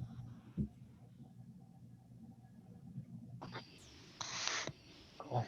Anything else? I guess one other thing to add to that is there were other members of the safety committee that have asked a few times if the school committee was comfortable sharing Collier's report with them. I thought I shared Collier's report with. Yeah, I don't. We got that report. Are you saying to share with the public? The other members of the safety committee have requested to be able to see what all of this airflow conversation has, I guess, been based around. So they were requesting permission, and Carol said that she had to ask school committee. With the public, you mean? No, with the members on the safety committee. Okay, I feel like there wasn't much in that report. Like, Yeah, I personally don't have any problem with that. Yeah. I'm fine with it. I don't know if we need to vote on that, but. I thought they were referring to the new one coming in, Stephanie. Well, here's let me just throw a little caveat in there. Yeah. I personally don't have any problem really in being transparent in the way we are sharing this information, and I really appreciate that we're having this conversation as well. But I also would like to make sure that before we share some technical information, there is some understanding as to what is what. I personally don't. We're lucky enough that, Dick Bombardier understands airflow, air ventilation, this and that. So he looks at it, he, gets some information. But even then, he made a point of calling Collier's and making sure that they explained to him what they were doing with it. Where I'm going with this is the following. Sometimes misinterpretations of technical data can cause confusion, and worse, some undue concern related to certain things. Let's just make sure that we have a solid interpretation of what it is. After that, I think we can just make that information available to the safety committee, to all those involved. I personally don't have any problem making those reports available to those folks working on it. And I think Collier's, as I don't know who it was who said, there wasn't much in there. And I think we already understand what some of those numbers mean.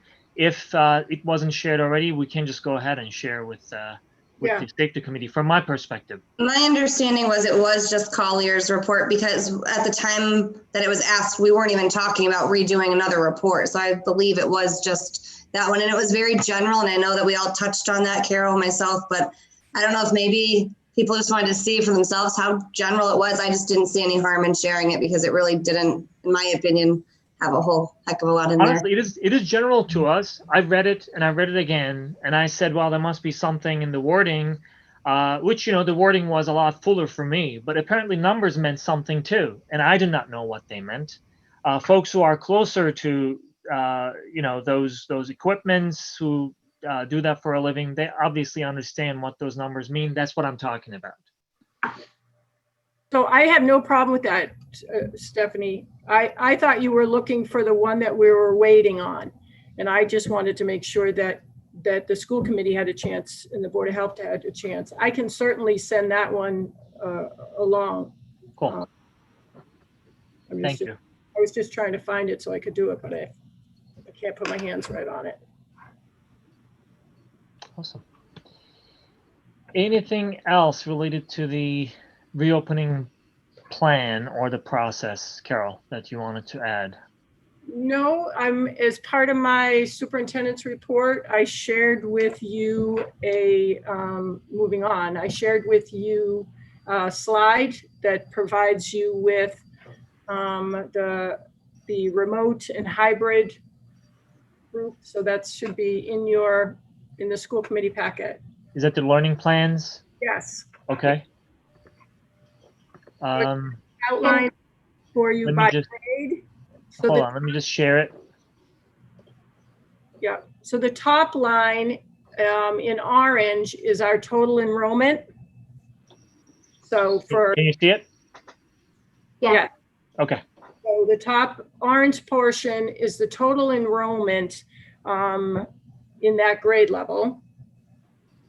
And then the remote, people that have signed up for remote are in the green. So it lets you know how many in each grade have signed up for remote for the year. It talks about the yellow are the phased hybrid. So those are people that want hybrid, but are looking for not to start right away. There is a couple no responses where we weren't able, there were no survey results for a few in like 1 in some grades, 3 in another. And then hybrid, which is the blue. So the blue lets you know how many people were ready to start right now. Carol, what does that mean? Just what's the difference between immediate start hybrid versus phased hybrid? So when I thought our plan was a phased hybrid. We are a phased hybrid, but there are some families who want to send their kids back to school this year, but they're not quite ready yet. So they may be, a kindergartner, and kindergartens will start in October, but they're not ready in October to send them, but they may be ready in February, so they are interested in returning versus the remote is people that said, I'm not sending my child to school this year. And So now, you can, sorry, go ahead, Jen. Nope, go ahead. all right, so we're saying that these remote people, that's it. They're staying for the year, right? So when we do all of our planning for the cohorts and everything else, they don't even have the option to come back. They're done for the year. Well, they voiced to us that they have no intentions of sending them. They have a high-risk student, or they have a high-risk family member, and they don't want to jeopardize their family's health. No, I'm not trying to put parameters around it. I'm just trying to say, do they have the choice, or are they remote for the year? If they say change their minds, we will have to work on scheduling that. I know right now, we have scheduled remote teachers with remote students for similar reasons. So we certainly have to look at that, and look at the numbers. Well, so they, like, we've got an email about, we're supposed to be getting an email about being placed in a cohort. So they have not been assigned a cohort, but those that are phased hybrid and regular hybrid have been assigned a cohort? Correct. Okay. Just wanted to make sure I'm understanding what I'm seeing. Yeah. No, there are, so when you look at a grade like, let's see, remote green, you look at grade 2. So grade 2 has 7 students, okay? So those 7 students are in one cohort together. So there is a teacher that on Monday, Tuesday, she teaches a hybrid group, and on Thursday, Friday, she teaches a full remote group. So they are in a cohort, but they're not, it's for programming, to make sure that, that they have an assigned teacher. There are a couple singletons that you will see throughout where, there may be 3 students or 2 students, where they were absorbed by the classroom teacher. Harold, can you clarify that statement you just made for me just a minute? Because I was a little confused today after getting an email. So My understanding from an email today was if your student was in cohort A, Monday, Tuesday, then on Thursday, Friday, they would have like independent learning with maybe a few pre-recorded videos. If you're full remote, what do those students get all 5 days? So if you're full remote, you would get similar to what the hybrid is getting. So if they're in the cohort, like there's 7 in 8 in grade 1, 7 in grade 2. So they're assigned a teacher that is going to teach those 7 and 8 kids. So they're going to get synchronous lessons 2 days a week. Well, actually 3, because on Wednesdays, the teachers will be doing all of their students on their class list. So they'll get 3, and the other 2 days, they will do independent and asynchronous lessons. So hybrid or remote, we're trying to keep similar, so the ones that are absorbed by a classroom teacher, they may have para support, to help them. I guess I need a little clarification too. So in this graph, yes, we're not looking at the numbers on the far left of 0 to 125. Yeah, because those don't mean anything. Yeah. So our phased hybrid kids are the ones that would like to be on our hybrid plan, but they're kind of waiting to see how their comfort level in coming in. So right. Even like our, 3rd graders or whatever that aren't coming until later, they may join in then, or they may choose to wait. Correct. But okay.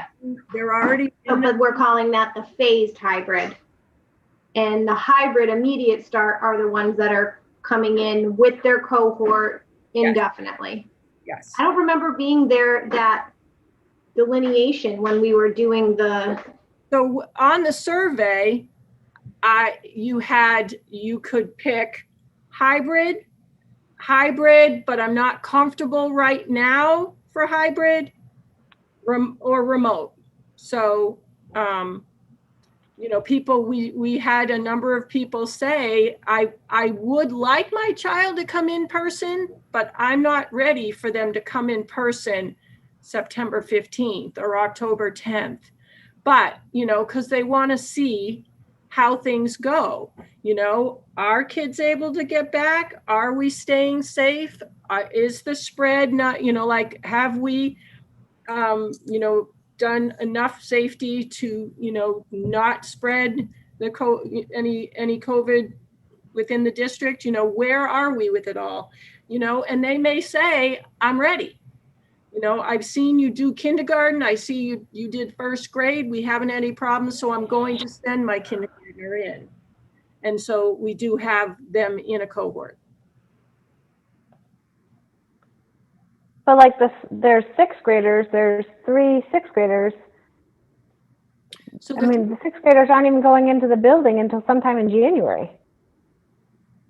Right. So everybody is remote right now.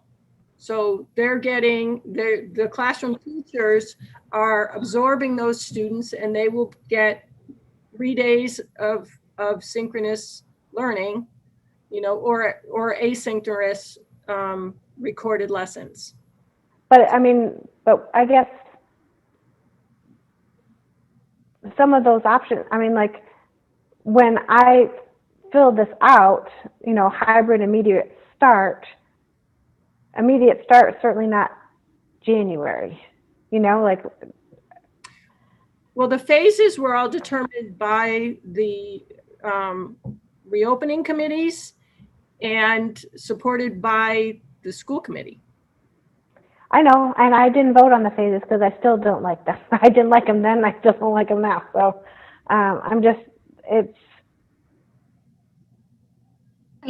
guess to touch on that, to clarify again, so say our upper grade students that aren't returning to the building until December, January, would they just absorb almost a full remote learning Monday through Friday, or are they still going to have 2 days of independent work?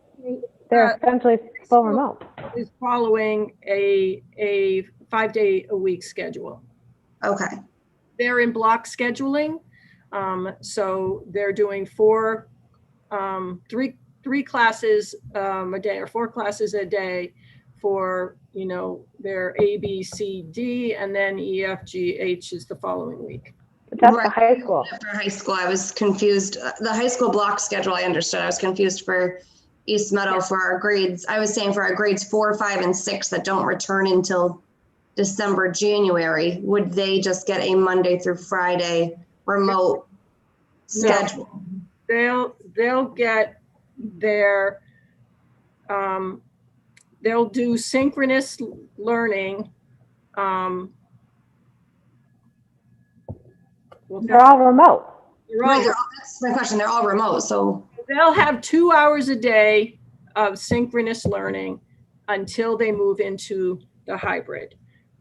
But their hybrids aren't until who knows when. Right. So if we don't have dates around any of that. No, we have a start date, and then we look at the data and determine whether or not the next start date, you know, for the next group will start. So it was on September 28th, we have our first group of students entering the building, and that will be our high needs students. If all goes well, 3 weeks from then, we will, you know, start the next, and I believe it is grade 1 screenings would start. So we would be adding them in, so. So just for clarification, so while everyone is full remote, the kids are receiving 2 hours a day of synchronous learning at East Meadow. And then they will be assigned independent and specials, enrichment things to do the remainder of the day. At the high school, they are holding school as if it's in school. It will start at 7:30 with first period, and they will have 4 classes a day. So I guess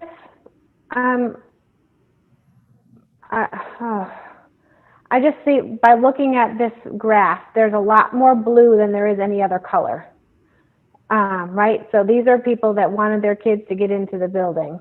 And I know we had an immeasurable amount of discussion about all of the phases, and then we have the safety committee and everything else. But based on this hybrid learning plan that was chosen by grade, there are more people that are voting to have their kids come into the building than there are to not have kids come into the building.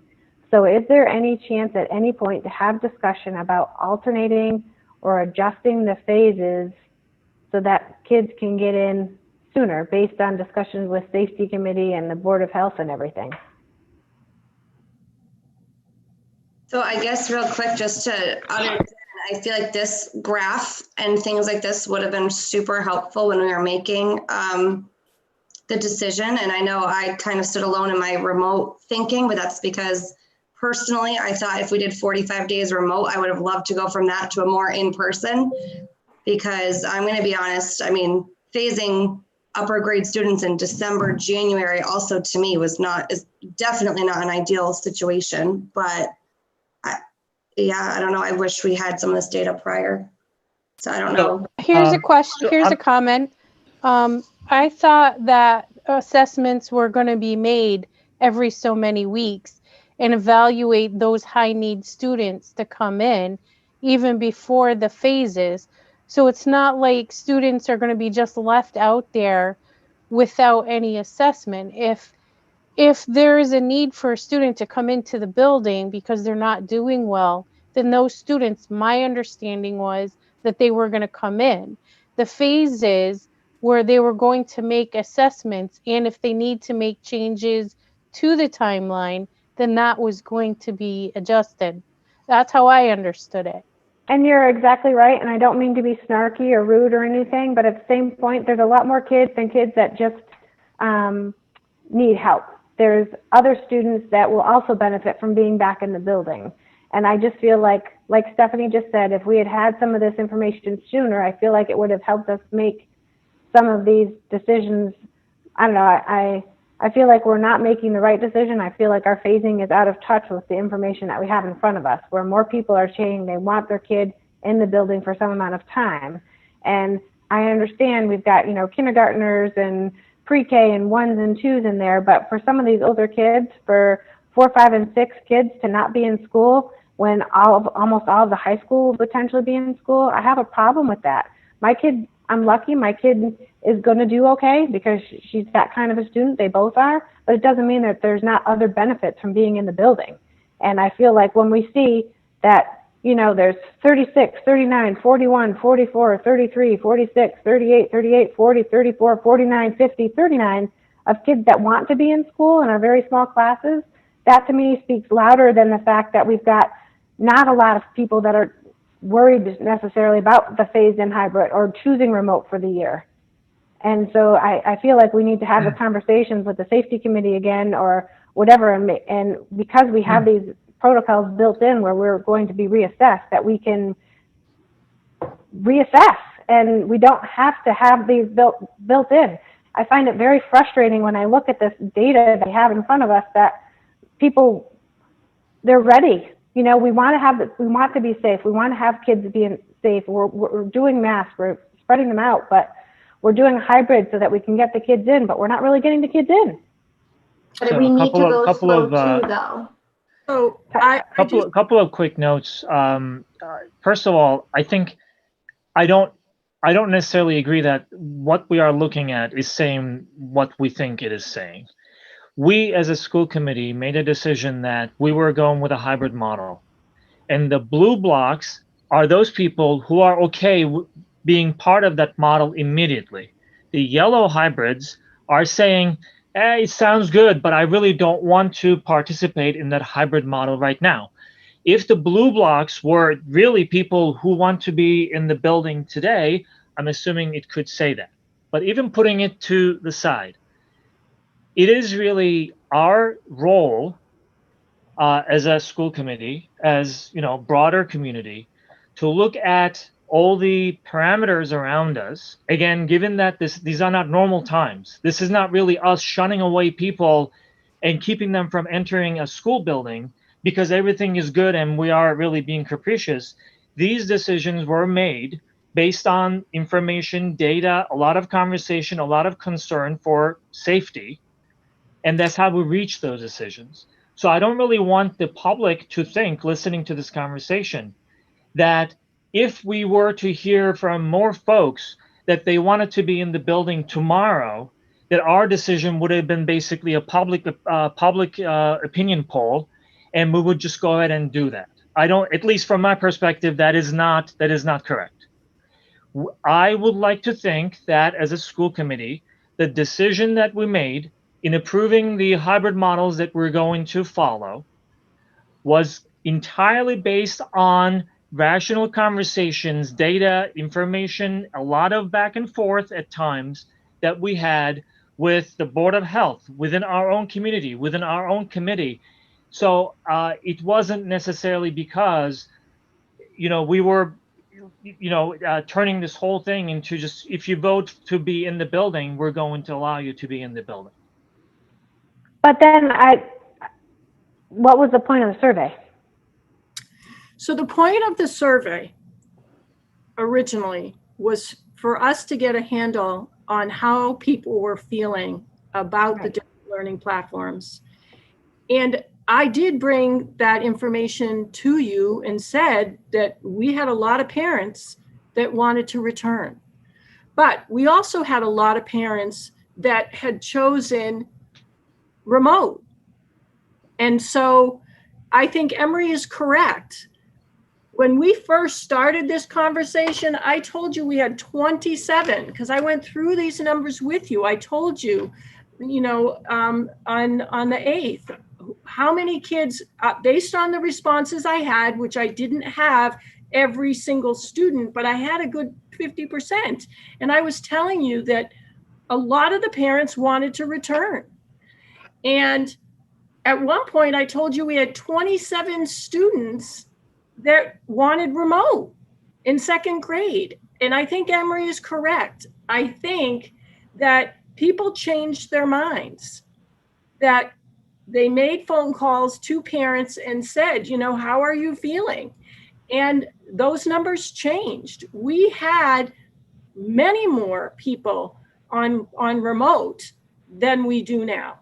So the numbers you're looking at now are the results of reaching out to families and families saying, you know, I wanted to do just remote because I didn't want to send them in, but I'll try that delayed hybrid. And when I'm comfortable and I think things are good, I'll send my child in. So I did tell you early on when I had 50% that the parents wanted their kids to return. So you had that information early on. But I do agree with Emery that, you know, people have changed their minds. So but even beyond changing minds, the way I'm looking at that survey, it was to understand who wanted to be, because, you know, they have major concerns, who wanted to remain remote versus those folks who, you know, under different scenarios would not mind having their children in the building. That did not mean if you say yes to being in the building, we're opening the buildings tomorrow. And that's what I'm trying to really say, that the decision is our decision. We did not say, if you did not want to remain remote, then okay, just, you know, if you want to be in the building. Otherwise, there is really no way getting out of it. The decision is the committee's decision because of that. We evaluated, we considered a lot of different information points and data points to come up with that hybrid model. And when folks say, I want to be in the building, from my perspective is within the confines of that hybrid model. And I agree with you 100%, but I don't feel like we're getting to, this just goes back to me by looking at these numbers presented this way. I'm not saying that we didn't have the numbers, but like you said, Carol, you told us there were 27 students for grade 2 that were remote. Now we've got 7. So originally when we were looking at these numbers, we were like, it's the problem that we have with not having enough room is going to be solved because we're going to have an entire class of second graders that's remote. That's not the case. Right? So now we have a cohort of remote. 7. I think it's important to keep in mind, though, that when we got these results, and like she's saying too, originally there was more remote. Well, parents are also comfortable with this now because they have a time frame. Like, oh, we won't be looking for our 4th grader to phase in until whatever the date was. So that's part of it. Like, so there, I think what's tricky is on this graph is it says starting immediately, but it doesn't really mean starting immediately. It means that starting at the beginning of their phase in. Do you know what I mean? So that's where we're getting these numbers. Done before we had the phased-in spots. We only had 50% of people responding at that point. So now we have a lot more people responding. So we're finding basically that they're agreeing with us and they think that we chose a good plan. There's no ifs, ands, or buts. There are families out there that want their kids in right away. We all want our kids back. That's the cold hard truth. We want our reality back, our normalcy back. But what we're finding in this. But if you look at this, it's whatever. I think it's the wording because it says starts immediately, but I think and what I it actually is showing. I'm not trying to be dumb and I'm not trying to be a jerk. And I understand our phased hybrid does not start immediately. Anyone that's been watching the 150 hours of school committee that we've been on gets it. We're not starting right away. I totally understand that. But what I do see is that people want their child to go back. And I feel like there are a lot of grades and a lot of people that are not going back. Having my sixth grader home until January, when my upperclassman is going to be back in November, I have a hard time with that. And I know there's a lot of other people that are out there that are feeling that way too. Like, hey, I voted for hybrid, and I know everyone's going to tell me that if I want my kid to go in, I can do that. But it's not just my kid. I'm out there for a lot of other kids. And it comes down to the problem that I've had with the phasing that goes back to when we first started about the phasing. I feel like these numbers, the way they're presented, feel like people want to go back, and I feel like we maybe need to have some chance after we get some people in to relook and possibly move up some of our phasing so that people can get back. So I just have a comment. I thought when we were doing this, it wasn't, I understand, believe me, that kids do need to be in school. I thought we were also doing this because of the teachers, making them feel comfortable that we're not going to have everybody in the building. We're going to get the younger classmen to understand what they need to do, what their responsibilities are, and to have the teachers feel safe about everybody being in the building. And I understand they're like divided, except for when you start off with a small group and understand how that small group is going to work and how that busing is going to work, because it's not just the classroom, it's everything else. And teachers and everybody else in the building and parents need to know that everyone is safe. I mean, that's how I look at it, and that's how I voted, was based on what is the safety. To me, everything is safety first.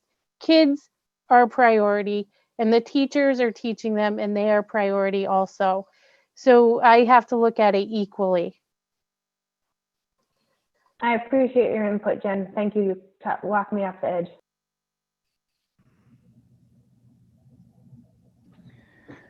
We're good? Yeah, honestly, the conversation that we're having is basically the, what is it, $60,000 conversation, right? But data will be confusing sometimes. And, anyway, any other questions on the survey data for Carol? Okay.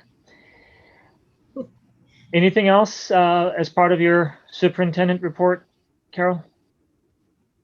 No, Emery. I Okay. think that was. All right. Thank you. You're welcome. Adam. Still awaiting some information from the to start our FY20 year-end process. Adam, you're cutting. Your sound is cutting off. Do you guys hear me now? Yep. Okay. So FY20 end of year report is due Tuesday, October 1st, so a little over 3 weeks away. Still waiting on some end of year information from the town so that I can then reconcile our books and get the report into DESI's database for October 1st. So nothing has changed on FY20 from our last meeting. And as far as FY21 go, we're really not spending any money unless it has to do with COVID related expenses. And for right now, we're kind of we purchased what we've needed for the start of the 21 school year. The only thing we're waiting on now, like I've said, is those grant awards, which I'm hoping we should get in the next week to 2 weeks. But for right now, FY21, we're not spending, other than salaries, we haven't spent anything unless it was COVID related. So, Adam, one thing that we talked about before, but I just want to make sure that it remains fresh in our minds, is related to the transportation money. Mm-hmm. For instance, the additional conversation that we had earlier today with, Ali explaining the new cohort, potentially the, travel being restricted or limited, the number of schools we're going to be going to will be limited. I'm hoping that the conversation with the bus company is ongoing, because at the end of the day, due to the hybrid model, due to the limited athletic events and other activities, there will likely be less than expected usage for transportation. So it should not be a surprise at the end of the year to the bus company or anytime that we have this conversation. This should be an ongoing conversation so that it can be addressed as we go. Understanding that the balancing of all the budgets will be done at the end of the year, but it should not come as a surprise at that time to them. I guess that's what I'm trying to say. Correct. And I reached out to Joni at First Student today to set up a time for us now to talk. Since we have survey results back, we're building those cohorts that now we can integrate busing into that. So I've reached out to her to get that conversation going. So obviously I will keep everyone up to date as information becomes available. Do we have any updates? Last question on the transportation side. Do we have any updates as to what the real intent of our families are, our parents are, in terms of putting their students in the buses versus transporting them themselves? In other words, do we have any estimate, any updated estimate as to how many students we are expecting to see in those buses? Carol, I don't know if you have that survey info right in front of you, which would probably give us the best information. Yeah, it's one student a seat. I believe it's 23 in a 70 passenger bus. Right. Emily's asking like our actual students who will be, do we have a good idea of who will be taking those buses? I don't think we've gotten to that point because we're not transporting the kids that are coming in on the 28th will be coming in on vans. So I don't think we've gotten, our first cohort is until October. So I don't believe that we've actually ironed that out yet. I don't know if Bill and Stephen have reached out and got information from families on that. I don't know if they want to jump in, but I don't believe we've gotten that far as to how many. We did ask in the survey. And so I do know that they have like a ballpark. I don't know, Stephen, you have got your hand raised? Nope. He's waving. No, just what was sent out in the survey, which I don't have right in front of me.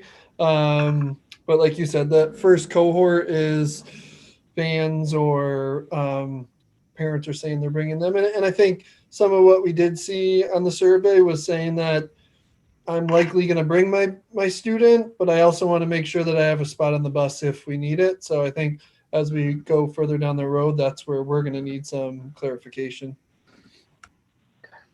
All right, thank you.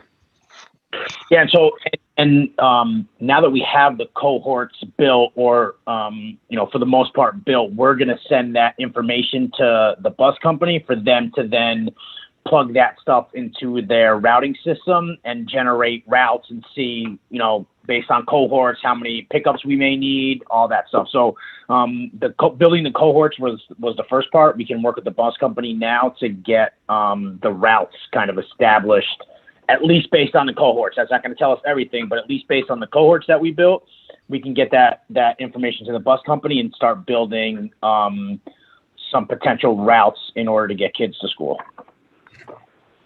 Okay. And then just lastly, the federal government, USDA, did extend free meal waivers through December 31st. There is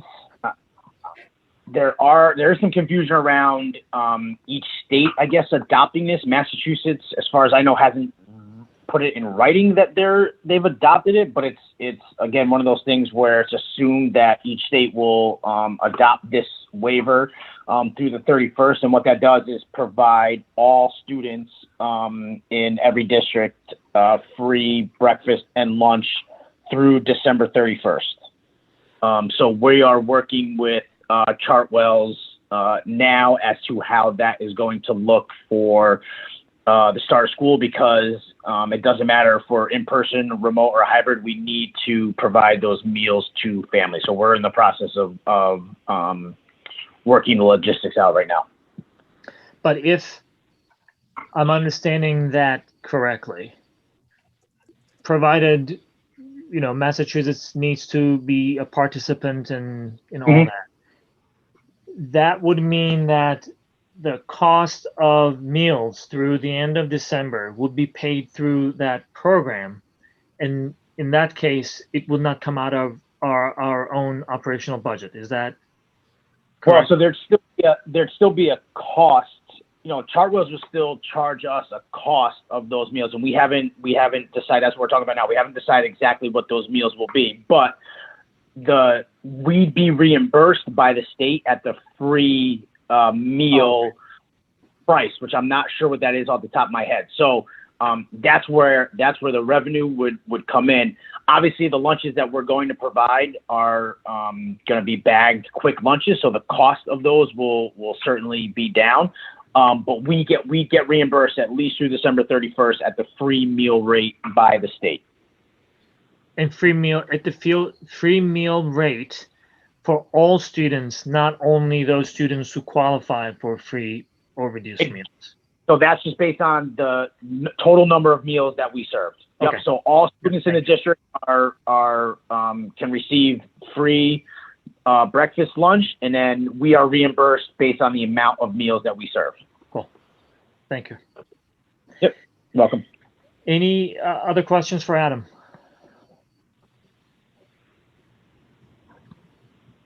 So as you may remember, and let me just say it one more time, the Finance and Budget Subcommittee is scheduled to meet before our school committee meetings. So there will be more information, more data that will come to these meetings as we go forward, especially once we get into that October timeframe. We will have updates on the FY21 budget and how we are running against our estimates and all that. It is still a little early to have any meaningful information from that, but it's coming soon. Cool. Thank you, Adam. Yep, you're welcome. Did you have any meeting with the collaborative, Jen? No meeting. Okay. Anything as we are at the end of our open session, anything that we forgot to mention? Anything that you would like to ask for the next meeting? All good? Okay. So this brings us to the end of our open session. We have an executive session, and we'll vote to enter into executive session under Massachusetts General Law, Chapter 30A, Section 21, Part 3, to discuss strategy with regard to collective bargaining, as doing so in an open session may have a detrimental effect on the bargaining position of the committee. The committee will not be returning to open session, and we're going to have a roll call. Sure. Ms. Shudak? Can you guys hear me? You're on mute. I am? No, Audrey is. Oh, okay. Yes. Usually you can hit your space bar. Yes. Ms. Mellette? Yes. Ms. Bartos? Yep. Ms. Parent? Yes. And Mr. Everin?